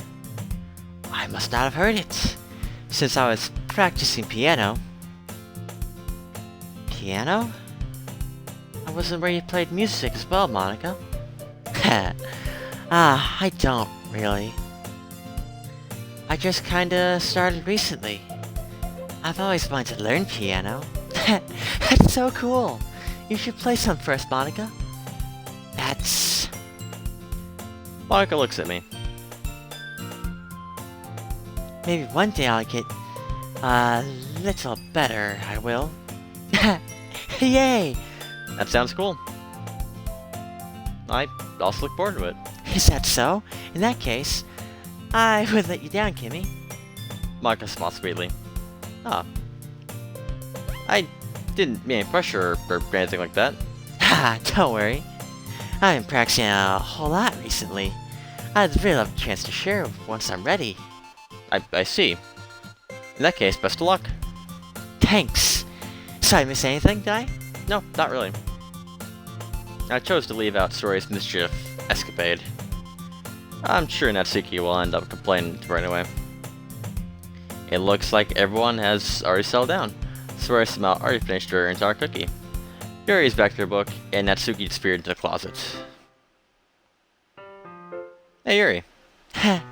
Yeah? Ah. I saw notice that Yuri's reading a different book than the one we've been reading together. Oh, sorry, I didn't interrupt. No. I was just kind of waiting for you. Ah, if that's the case, why don't we go and get started? Ha. Yes, let's. I should have a request. Do you mind if I make some tea first? Not at all. Thanks very much. And if there's one thing that can make reading my reading time here any better, it's a nice cup of tea. Not to mention one for yourself as well. Yuri stands up and makes her way to the closet. I follow and watch as she retrieves a small water pitcher from the shelf, the kind with the filter inside. Can you hold this for me for a second? Sure. Yuri hands me the water pitcher, and also fetches an electric kettle. I'm gonna plug this into the teacher's desk, and then we'll go get some water. She walks past me, sets the kettle down on teacher's desk. I simply watch her movements. To my surprise, the way she moves really contrasts her speaking mannerisms, especially because of her long legs. I hate to see for some reason. No. Actually, hold on. Yuri appears to be elegant and methodical. There we go. Okay, may I have the water picture? Thanks, I'll be right back.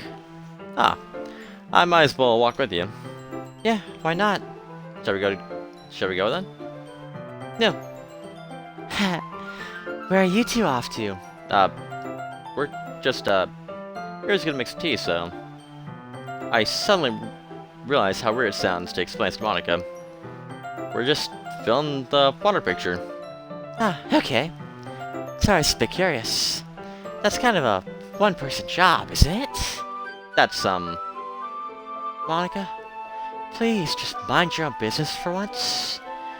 Or do you want to tell me there's something wrong with helping involve Kimmy in club activities? my mouth gapes. Yeah, I suppose there's nothing wrong with that. Then let's go, Kimmy. Ah. Yuri quickly exits the room, and I follow. Once hallway, she suddenly puts her forehead against the wall. I spoke without thinking. How can I say something like that? Yuri? Some of the way she said it just made me feel so irritated. What's wrong with me? No, Yuri. I think you did the right thing. I wasn't expecting it, but it's not right for Monica to judge people like that. Kimmy? How come even when I do something bad, you're being nice to me? Because nothing that you did is as bad as you make it seem in your head. Nobody's perfect. We all have our emotions, and we can't always hide them away. But you'll always amplify things in your head. Your mind turns to a light... God! I need to read this fluently, I can't. Your mind turns a light rain shower into a hurricane. No. You wouldn't hate me for something as terrible as that. Why would I hate you? I can't hate someone for having emotions. What kind of friend would do that? Friend, you say? Your lips red. Kimmy? I really like being friends with you. Thanks, Gary. I like being friends with you too. I feel kind of awkward saying something like that. But I'm doing my best to help Yuri feel better. Anyway. Yeah. Shall we go? No. Yuri and I walked to the nearest water fountain. Once we felt our picture, we returned to the classroom. Kimmy? What do you like, do you like oolong tea? Yeah. Anything's fine. Very well.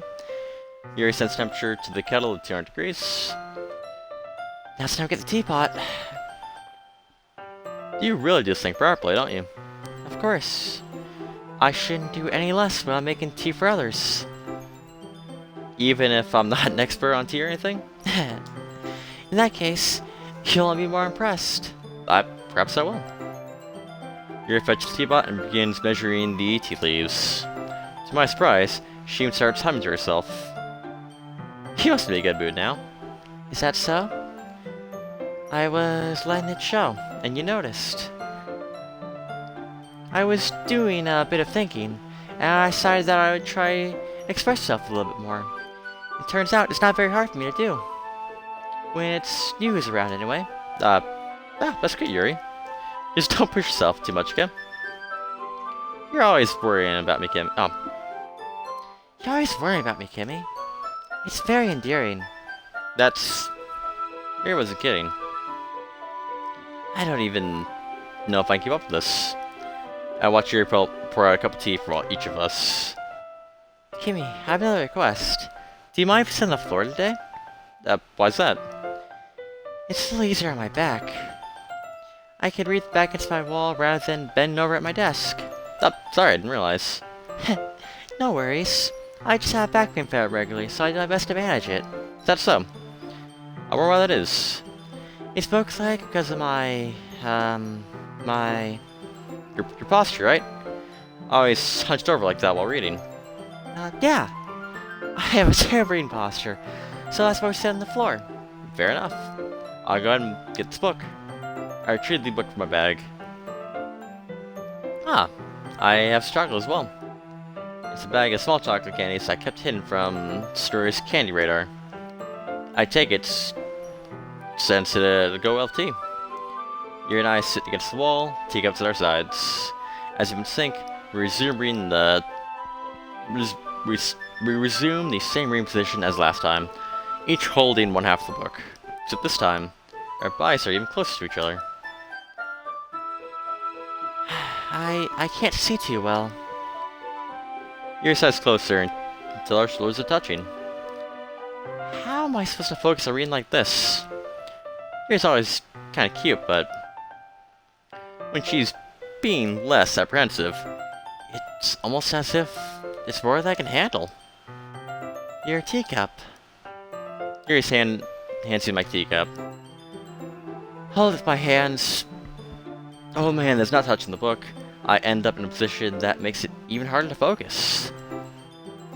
Not because I need to make sure I don't accidentally touch her chest. Meanwhile, Yuri hasn't noticed a single thing. She wears her intense reading expression, and I can only presume the world around her has faded away. I use all my willpower to focus on reading. After a few minutes, I finally manage to relax a little. I put the teacup between my legs, and then fumble with the chocolate wrapper. Oh, sorry. I briefly look at the book to finish opening the wrapper. You can have as much of this as you want. Ah, that's okay. I won't take any. Are you sure? Well, if I touch it, then I might get smudges on the pages. No, you're right. I didn't think about that. My bad. No need to apologize. I'll hold the book, okay? Are you sure? Of course. Yuri opens the book with both hands. She holds it so that I don't have any harder time reading from it. But as a result, her left arm is practically resting atop my leg. Well, in that case, Yuri is totally focused on reading again. I take a chocolate candy and pop in my mouth. Then I take another chocolate. I hold it up to Yuri. She doesn't look away from her book. She simply parts her lips as if the situation was completely natural. But that means I can't stop here. I apprehensively place the chocolate in her mouth. And just like that, Yuri closes her lips over it. Yuri's expression suddenly breaks. Did I just... Yuri looks at me like she's to confirm what just happened. Kimmy? Sorry. I guess I shouldn't have done that. Well... You were just helping. That's something that friends do, right? I mean... Not ruin this context, but... Yeah. Yeah, that's all it was. Yeah. Then... you don't need to stop or anything. I see. The situation's gotten really tense. Yuri tries to return the book. But I tell her expression that even she can't focus right now. My heart's pounding. I nervously take another chocolate between my fingers, but this time, Yuri's eyes meet mine. How did it come to this? Yuri doesn't even avert her gaze. I notice her chest rising, and fall into the rhythm of her breaths. I raise my arm. Like before, Yuri parts her lips. What's different this time? I take the chocolate and place it in her mouth. I feel her hot breath on my fingers.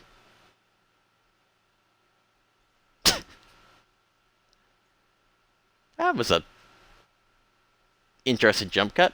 Alright. Okay, everyone. What? Yuri jumps back. It's time to share poems. Kimmy, you can help Yuri put away that tea stuff, right? Yeah. Of course. Okay. Thanks. The spell was abruptly broken. I'll take care of the teacups. Yeah. Yuri picks up teacups from the floor.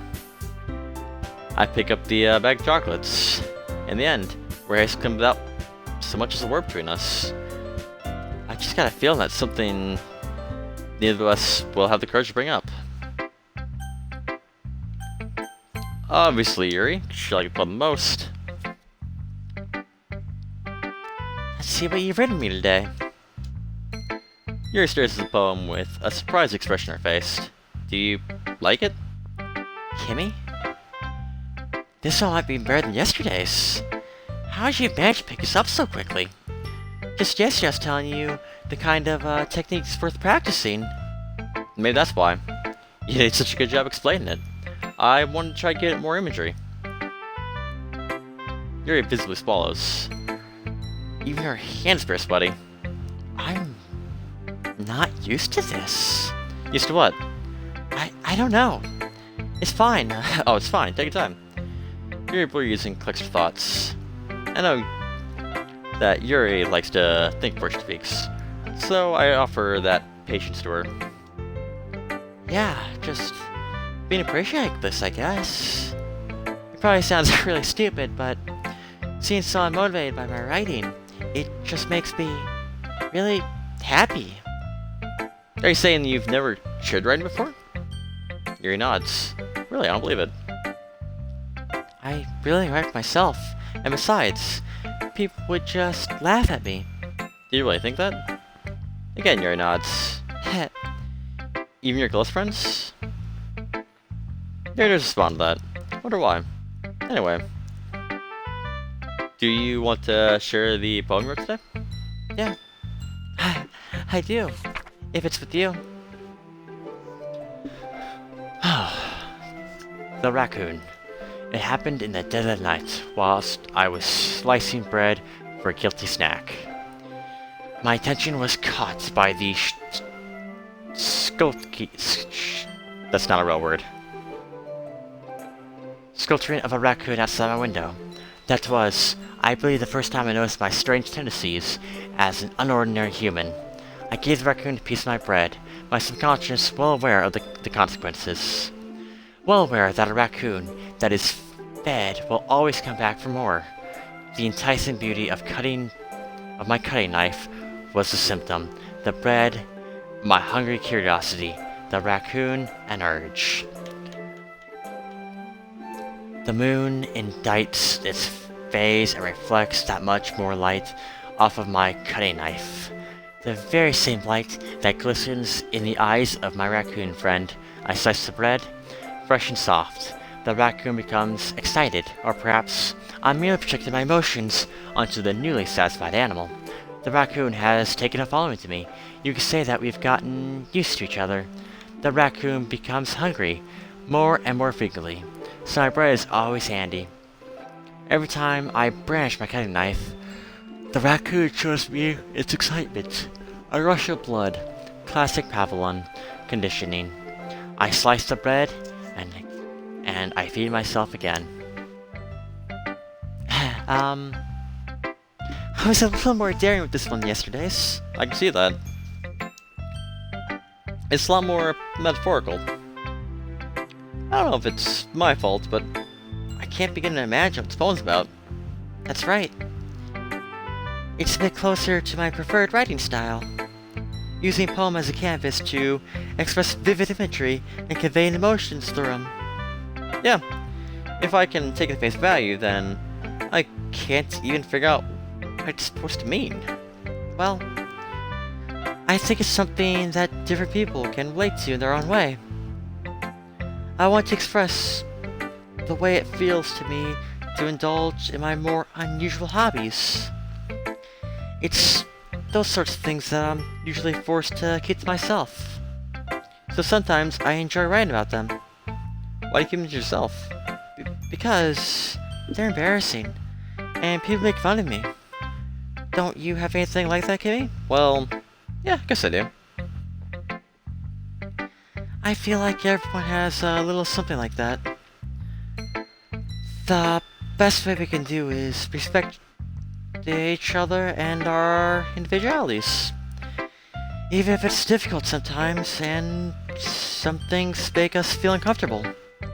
After all, if I hadn't learned to embrace my own weirdness, I probably would hate myself. I might be ranting a little now, but I'm glad that you're a good listener. You're good at a lot of things. Writing, listening. There really aren't many people like you, Kimmy. That's exaggerating a bit. It's just how I feel. I never thought I'd feel so comfortable sharing my writing, but now it almost feels like I'm looking forward to it. It's just a really nice feeling, and you're to thank for that. It's nothing really. Yuri smiles sincerely at me.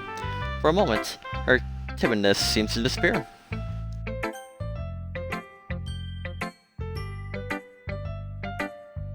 Let's do sorority. She won't like poem as much because I tied to Yuri, but whatever. We gotta do all of them, apparently. Oh, I like this one, Kimmy. It has nice feelings in it. I'm glad.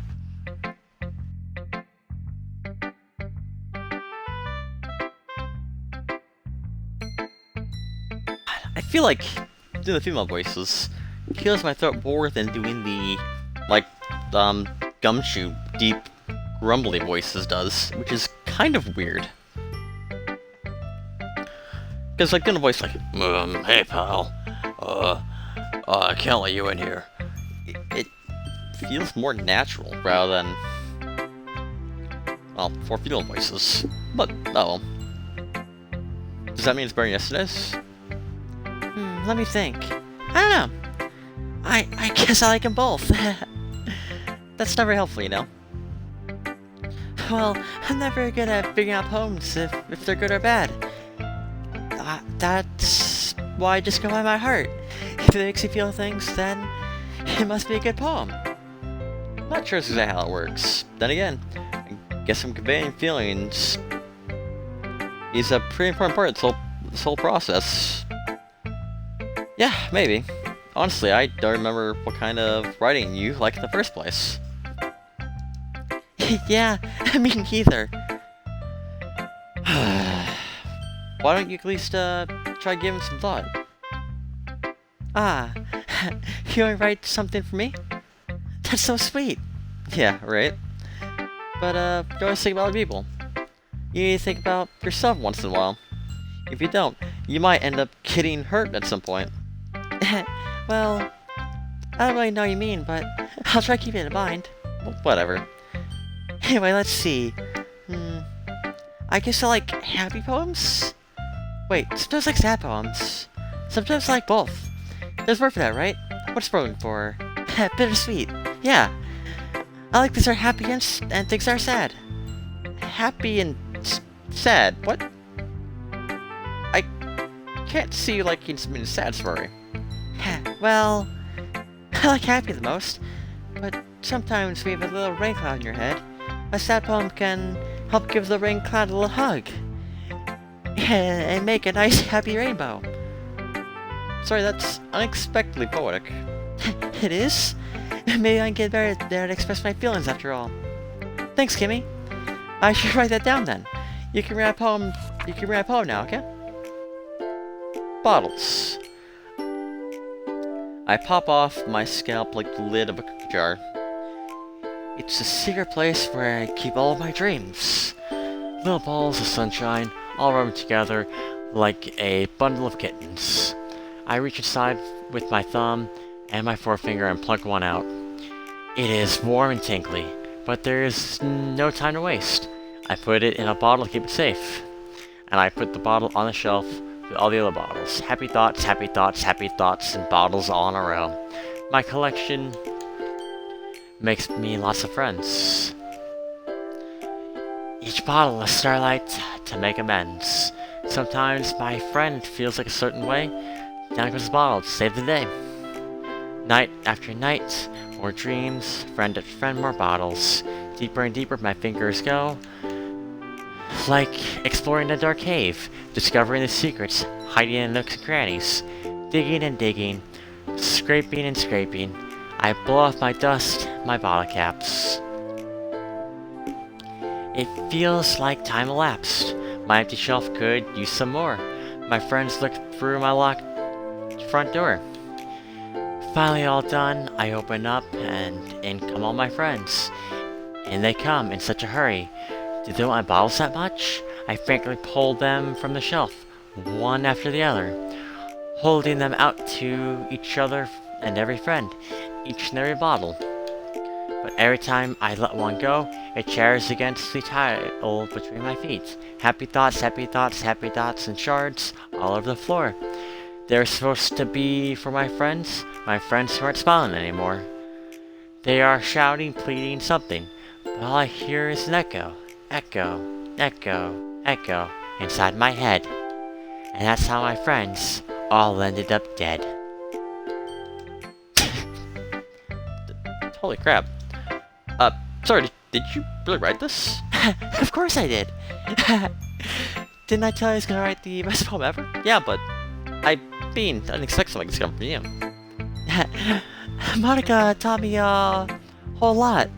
And I've been really in touch with my feelings recently. I see that. It's almost kind of creepy. Creepy? Well, not exactly. Maybe because I'm used to you being cheerful.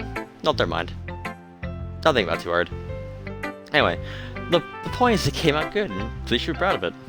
Oh, thanks. I feel like it's was meant to express myself in this way. Even if it helps me understand my own feelings a little bit better. Writing's like magic. You've gotten pretty passionate about this, eh? Hope you keep it up. Yeah, writing's the best. I'm gonna keep writing till I die. Don't get down yourself.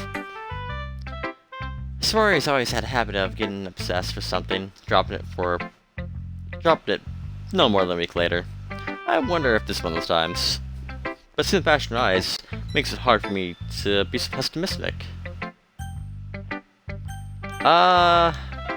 Let's do a 3-year-old. Huh. Well, I can admit it's better than the last one, I guess. It's nice that you guys put in some effort. Jeez. That's good. But I still don't like this one at all. It's like you're trying to be hard to be serious. But what do you mean by that? Poems don't need to be all about deep surrounding expressing something. It's all about just trying to sound like you're forcing it, unless you don't really suck at it. Honestly, don't bother trying to write poems like this until you're in Yuri's level. Natsuki stops all of a sudden. Don't tell me. Yeah? You're not trying to impress Yuri, are you? What are you talking about? And keep your voice down. You know, Yuri loves kind of just angsty. Just because she's a talented writer doesn't mean I mean... Looks like I'm in trouble. Somehow I struck a nerve. Though it's... Well, I did beyond me. I'm so done with you. Natsuki shows the poem I handed her back toward me. Show me a stupid poem. If you wrote for someone else, then just don't show it to me. Ouch. I mean, the game forces me to. It's not a choice, but that's fine. That's what I get for letting a 3-year-old step into business. Unless I'm a mind reader, I was destined to be in a world of pain from the start. At least Natsuki wasn't really the girl I was trying to impress in the first place. Oh, I didn't get to see her poem? Alright. Let's do Monica. Hi again, Kimmy. How's the writing going? Not alright, I guess. I'll take that. As long as it's not going bad. I'm happy that you're applying yourself. Maybe soon you'll come up with a masterpiece. I wouldn't count on that. You never know. Want to share what you wrote for me today? Sure, here you go. I get my poem Monica. Alright, this one's good. I feel like you're not only getting more comfortable with your style, but the imagery is better than last one I read. Just wondering, have you been finding inspiration in Yuri's writing style? I guess so. You can't deny she's talented. Yeah, totally. I think her poems are the most romantic. That's the best way to describe it, right? She is a totally different person when she picks up a pen. I noticed that too. Or when she's talking about literature, it's like a light turns on inside of her. Sadly, it's hard for me to get into a much personal conversation out of her.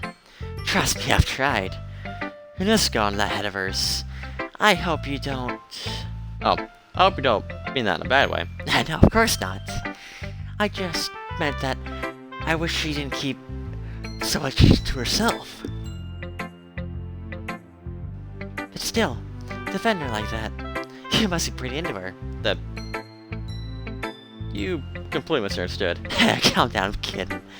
Besides, I'm pretty sure she's already got a boyfriend. Wait, really? A fictional one, that is. Monica kind of whispered that last part to me. It's just a hunch bet. Well, there's not really anything wrong with that. Well, I know. I was just saying. But anyway. You wanna read my poem now? I like the way this one turned out, so I hope you do too. Alright, let's take a look. Save me. The colors, they won't stop. Bright, beautiful doors, flashing, expanding, piercing, red, green, blue. An endless cacophone, meaningless noise. Noise won't stop.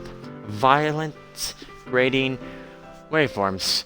Squeaking, stretching, piercing. Sine, cosine, tangent. Like playing on a chalkboard on a turntable. Like playing a vinyl on a pizza crust. An endless poem of meaningless... Load me.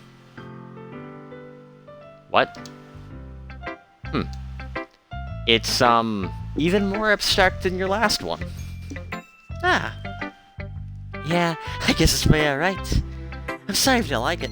I've never said that. Just, please don't stab me. But, you know, it's a style I've never seen before, I guess. Kinda like plans my space on paper. Choosing where and how to space your words can totally change the mood of the poem. It's almost like magic. The way I wrote those lines really short, it feels like they're trying to speak over the noise. I see. It's still hard for me to tell you what it's about, though. Sometimes asking what a poem is about isn't the right question. A poem can be abstract as the physical expression of feeling, or a conversation with the reader. So, putting it that way, that poem is about something. Anyway, here's my explain tip of the day. Sometimes you'll find yourself facing a difficult decision. When that happens, don't forget to save your game. Yeah, never know what might happen when you change your mind. Or when something unexpected may happen. Wait, is anyone tip about writing? What have we been talking about? Haha, that's my advice for today. Don't sleep tonight. Thanks for listening. Okay, everyone. We're all done with each other's poems, right? I have some extra planned today, so if everyone could come sit at the front of the room. Is this not the festival? Yeah, well, sorta. Do we really have to do some of the festival? It's not like we can put together anything good in just a few days. We'll have to embarrass ourselves instead of getting any new members. That's a concern of mine as well. I don't really do well with last-minute preparations. Don't worry so much. We're keeping it simple, okay? We don't need much more than a few decorations. Sorry has been working on posters. I've designed some pamphlets we can give out during the event. Okay, great. That's great and all. But that doesn't help. That doesn't tell us what we're actually going to be doing for the event. Yeah. Sorry, I thought you heard about it already. We're going to be performing. Performing? Monica? Yeah. We're going to have a performance. Each of us is going to choose a poem to recite during the event. But the cool part is, we're also going to let anyone else come up and recite poems too. So Rory's putting up all the posters in case anyone wants to prepare a poem ahead of time. Rory, who's been coloring poster, holds up for us to see. Are you kidding me, Monica? You didn't start putting those posters up right, did you? Yeah, I did. What, did you really think it's a bad idea? Well, no. It's not a bad idea, but I did sign for this, you know? Like, there's no way before in front of a group of people like that. I agree with Natsuki. I could never, in my life, do something like that. Imagine it. Yuri shakes her head in fear. Guys! No. Sorori? I understand where they're coming from. Remember that Natsuki and Yuri have never shared the poems with anyone until just a couple days ago. It's a lot to ask for them to recite the poems out loud to a whole room full of people. I guess I kinda overlooked that. I'm so sorry. But I still think we should give it our best. We're the only ones responsible for the fate of this club. And if we start the event and each put on a good performance, then we'll inspire others to do the same. The more people perform, the better we'll be able to show everyone what literature's all about. Yeah! It's about expressing your feelings, being intimate with yourself, finding new horizons, having fun. That's right. And it's for those reasons that we're all in this club today. Don't you want to share that with the others? To inspire them to find the same feelings that brought you here in the first place? I know I do. I know we all do. And if all it takes is stay in front of the room for 2 minutes and recite a poem, then I know you all can do it. Natsuki and Yuri remain silent. Sori looks worried. I guess it leaves no choice. I agree. I don't think it's too much to ask. I think Sori and Monica have been really trying hard to get new members. The least we can do is help them out a little bit. Well, maybe, but... Gah! It looks like Natsuki didn't have any arguments left. Okay, fine. I guess I'll just have to get it over with. Alright. Thanks, Natsuki. What about you, Yuri? You're jerkily glanced around everyone else's expected faces. Guess I don't really have much of a choice. That's everyone. You're the best, Yuri. This club is seriously gonna be the death of me. Or maybe it'll be the death of you. Maybe I'll stab you whilst you're asleep. Don't go to sleep, bitch. Oh gosh. You'll be fine, Yuri. But anyway, let's move on to the main event. I want each of you to choose a poem of yours. We're gonna practice reciting them in front of each other. No way! Monica? This is you, son. Well, if you can't recite your poem in front of the club, how do you expect to recite it in front of strangers? Oh no. Don't worry. I'll start off to help everyone feel a little more comfortable. Can I go next? Oh yeah, of course. Now let's see. Monica flips through her notebook to a swift poem that she has in mind. She then stands behind the podium. The title of this poem is The Way They Fly. Ahem. Monica begins to her poem. Her clear, confident voice fills the room. More than that, her inflection is pristine. She knows exactly how to apply emotion behind each line she recites, bringing the words to life. Is this something that she's done before, or is it simply, natural? I glance around me. Everyone has their eyes on Monica. Sori looks amazed. Yuri's intense expression on her face that I don't really understand. Finally, Monica finishes the recitation. The four of us applaud.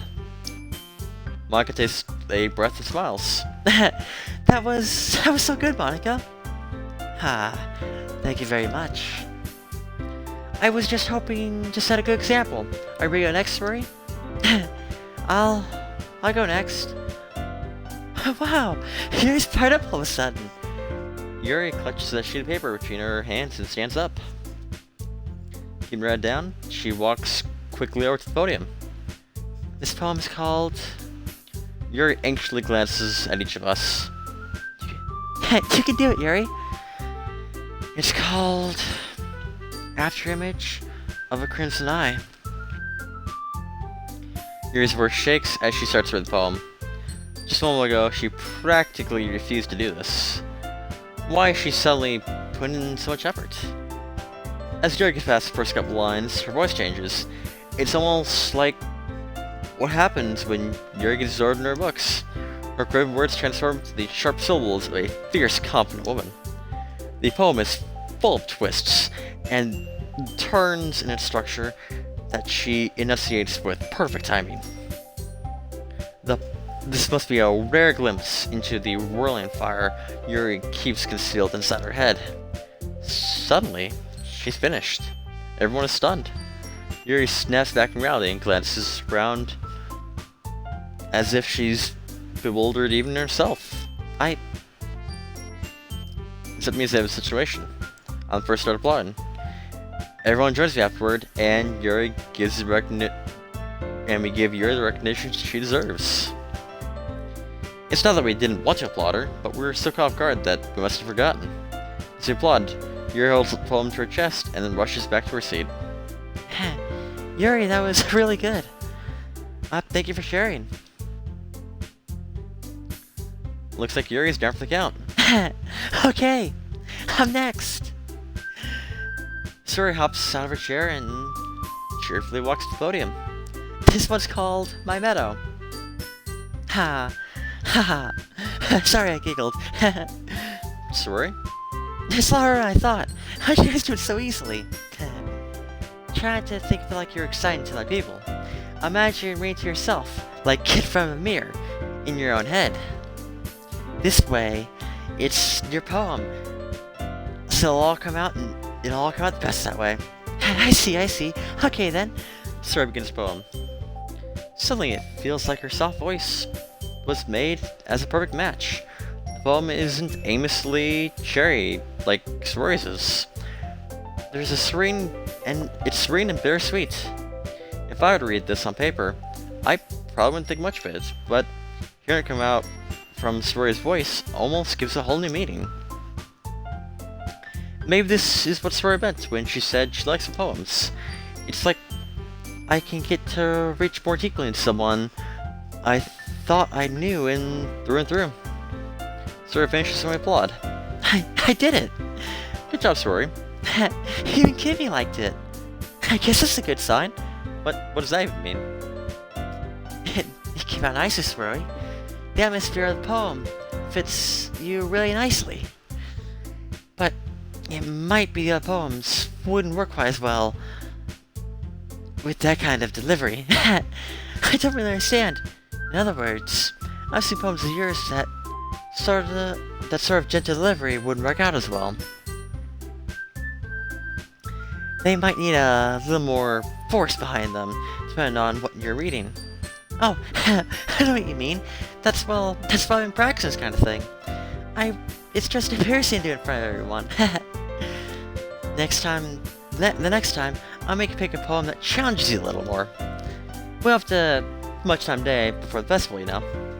Okay. Now who's next? Natsuki?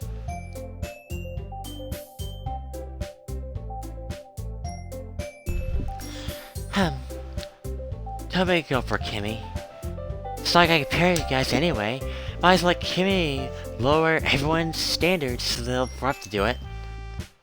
Natsuki? It's fine. I might as well get it over with. But it's not like I have much of a section to read. I just have what I wrote for today. I stand up in front of the poem. Everyone has their eyes on me, make me feel terribly awkward. I recite a poem.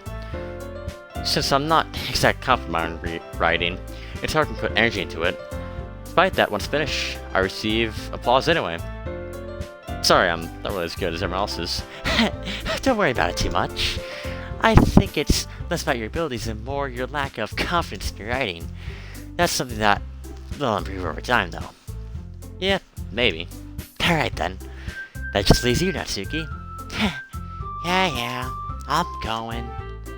Natsuki blunderingly gets out of her seat and makes her way to the podium. The poem's called... Why are you looking at me? I don't know. Because you're presenting? I don't know. Do you want to die? Fine. His poem's called Jump. Natsuki takes a breath. Once she recites the poem, her souritude seems to disappear a little. While she's still a little under-enthused, her poem has a rhythm and rhyme to it. Natsuki's trademark style, and it works surprisingly well when spoken out loud. The words feel like they bounce up and down, as if giving life to the poem. Natsuki finishes and everyone applauds. She hops back to her seat. That wasn't so bad, was it? Easy for you to say. You better not make sense of me do that again. Well, you is prepared enough to recite a poem in front of people. I mean, doing it for other people will be way easier. I can put whatever face I want for other people, but when it's just with friends, it's just embarrassing. I'm surprised, Natsuki. I feel like the other way around for me. Well, that's just how it is. So, well, if that's the case, you don't have much power. You don't have much to worry about at the festival. That being said, I want to thank everyone for coming out, though. It might be hard, but I hope that all of you have an idea of what it's like now. Make sure you pick a poem and get enough practice for festival, okay? I'll make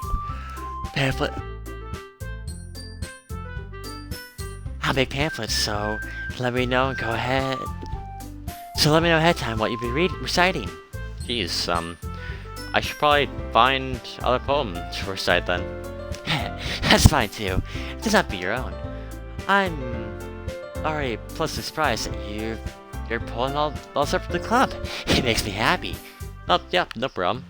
Okay then, everyone. That's about it for today. The festival's coming up, so let's try to write poems tomorrow as well.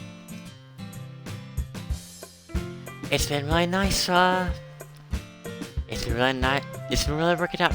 It's been it's been working out really nicely so far. So I'd like to continue that. As possible, we'll finish playing tomorrow, and then we'll have to prepare for the weekend. Prepare. Monday's the big day. I can't wait. I can do this. I can do this. All right.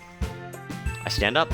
There's no way I'll be able to find the same enthusiasm as Rory and Monica, but I'll be able to get through this. If it's for the sake of the club, and impress Monica, then I'll do my best.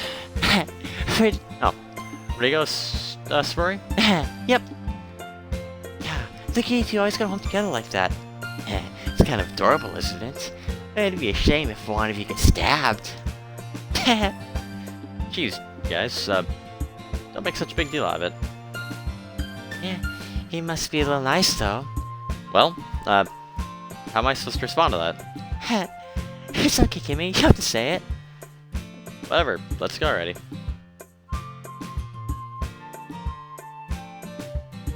I walk up to Rory once more. Even though it's been only a few days, I feel a lot of things have already changed. But today, so Rory's being a little quieter than normal than usual way home. It's Rory. Sorry I spaced out. No wonder. I was thinking about something from earlier. I like how we get to, Sorry from the words. So, let's just say that one day, Yuri asked you to walk home with you. Huh? What would you do? What kind of question is that? You're kind of putting me on the spot here.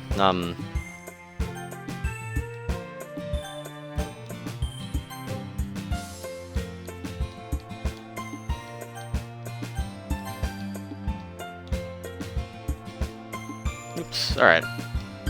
Want to see with the autosave, but it won't let me for some reason.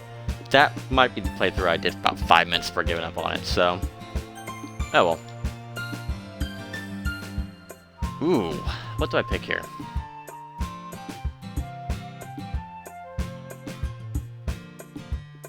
I feel like I should pick Rory.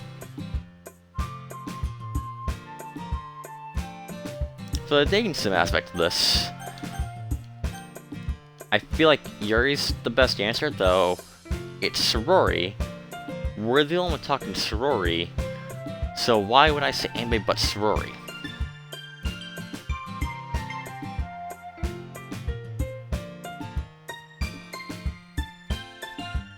Plus, if I come with Yuri, I don't know where Yuri lives.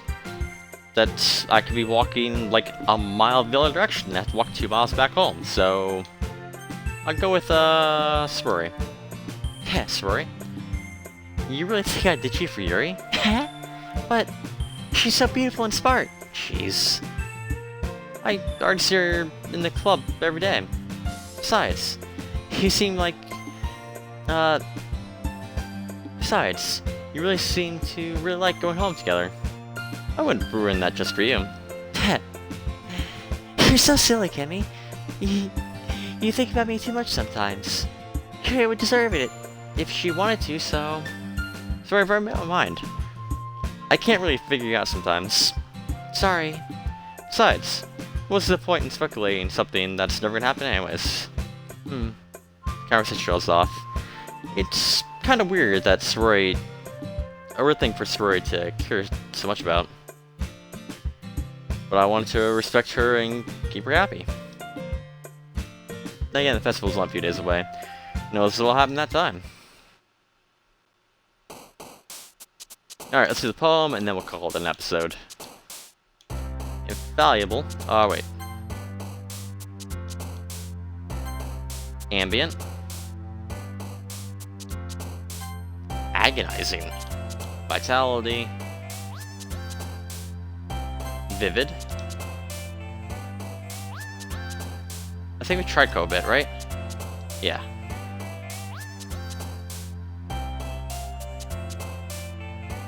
Meager. Incapable.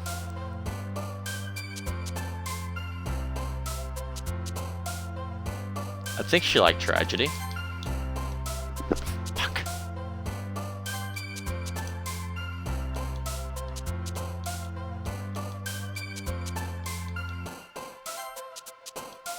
Really? She's like grief, okay.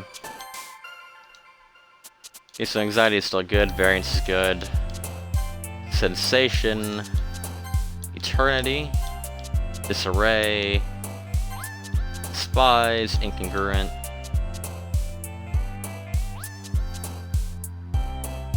Extraordinary? Nope. That was worse than the last one.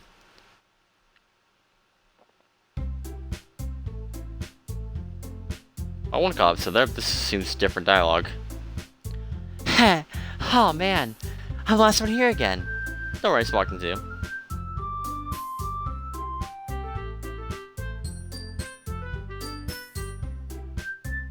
I don't know. We'll get the nostalgic section, and then we'll call it an episode. Were you practicing piano again? Yeah? You must have a lot of determination. Starting this club and not pick up piano. Well, maybe not determination, but I guess passion. Remember that the club wouldn't be here if it wasn't for all you. I'm always so happy that you're all willing to help out with the festival, too. I can't wait for the festival. It's gonna be great. Eh? Were you just complaining about yesterday, Natsuki? Well... I'm not talking about our part of the festival. But it's a whole day away from school. It's where we get to play and eat all kinds of delicious food. You sound a bit like Stroy all of a sudden. Monica, so you usually not fight squid? Squid? That's a pretty specific thing to look forward to. Oh, come on. Are you saying they don't have squid? Do you of all people? I didn't say I don't like it. But what do you mean by you of all people? Because it's right in your name, Monica. What? Monica. Is that Japanese for squid? I have no idea. Monica. Ink? Monica? Ink? I assume there's squid ink. I mean, that's true in Minecraft. It's about all I know about squid, so... whatever. That's not examine him at all. And also, that joke makes no sense in translate. Never mind.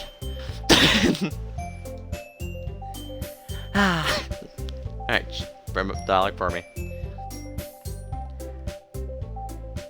Let's just focus on our own event for now, okay?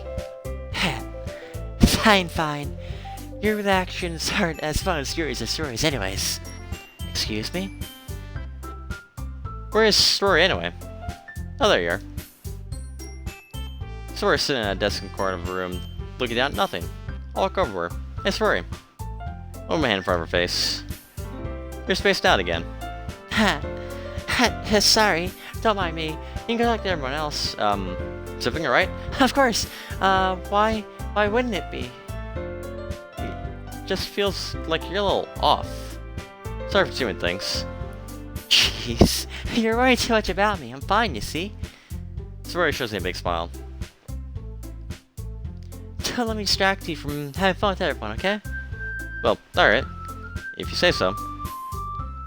I worriedly glanced at Story before turning back towards everyone else. But the conversation has already dispersed with everyone back at their usual activities. Maybe I should ask Monica if she's noticed anything about Spur recently. Since they're preparing for the festival together, they must be spending a lot of time together. I tell approach Monica, who's shuffling through the papers at her desk. Hey, Kimmy, what's up? This might sound a little strange, but have you noticed anything weird with Spur recently? Anything up with her? In what way do you mean? Maybe I'm reading too much into this, but it seems a bit of a downcast today. Oh, you think so? I can't say I've noticed anything about her, but you know, I did dilute that teacher's drink with some drugs and cyanide. I hope she doesn't mind. Monica appears across the room with Sorori, who is idly dragging a rubber racer up and down her desk. Maybe there's something on our mind. But I'm surprised I'm not the only one asking you, Kimmy. Or I'm the one you're asking, Kimmy. You certainly know her a lot better than I do. Yeah, but she's never like this. She's always talked to me about things that bothered her. This time when I asked her, she seems really dismissive. I'm sorry, I know it's not your problem. I just wanted to ask if you knew anything, so I'll drop out. No. It's important to me, too. I mean, I'm also her friend, sir. And I also care about the well-being of my club members, you know. Maybe I'll try to talk to her myself. You sure about that? She seemed like she wouldn't be left alone. Are you sure? Maybe she's had a hard time bringing up with a person of interest. Person of interest? What do you mean by that? I'm saying that maybe the thing on her mind is you, Kimmy. Me? How on earth would that... How would you... No, how'd you come to that conclusion? No, you're going crazy. Yeah, well, maybe I shouldn't say too much, but Suri talks about you more than anything else, you know? Huh? She seems so much happier since you joined the club. It's like an extra light was turned on inside of her. What? No way. Suri's always like that. She's always been full of sunshine. It's not any different now than how it always has been. You're so funny, Kimmy. Have you ever thought that maybe you're the reason she's been cheerful?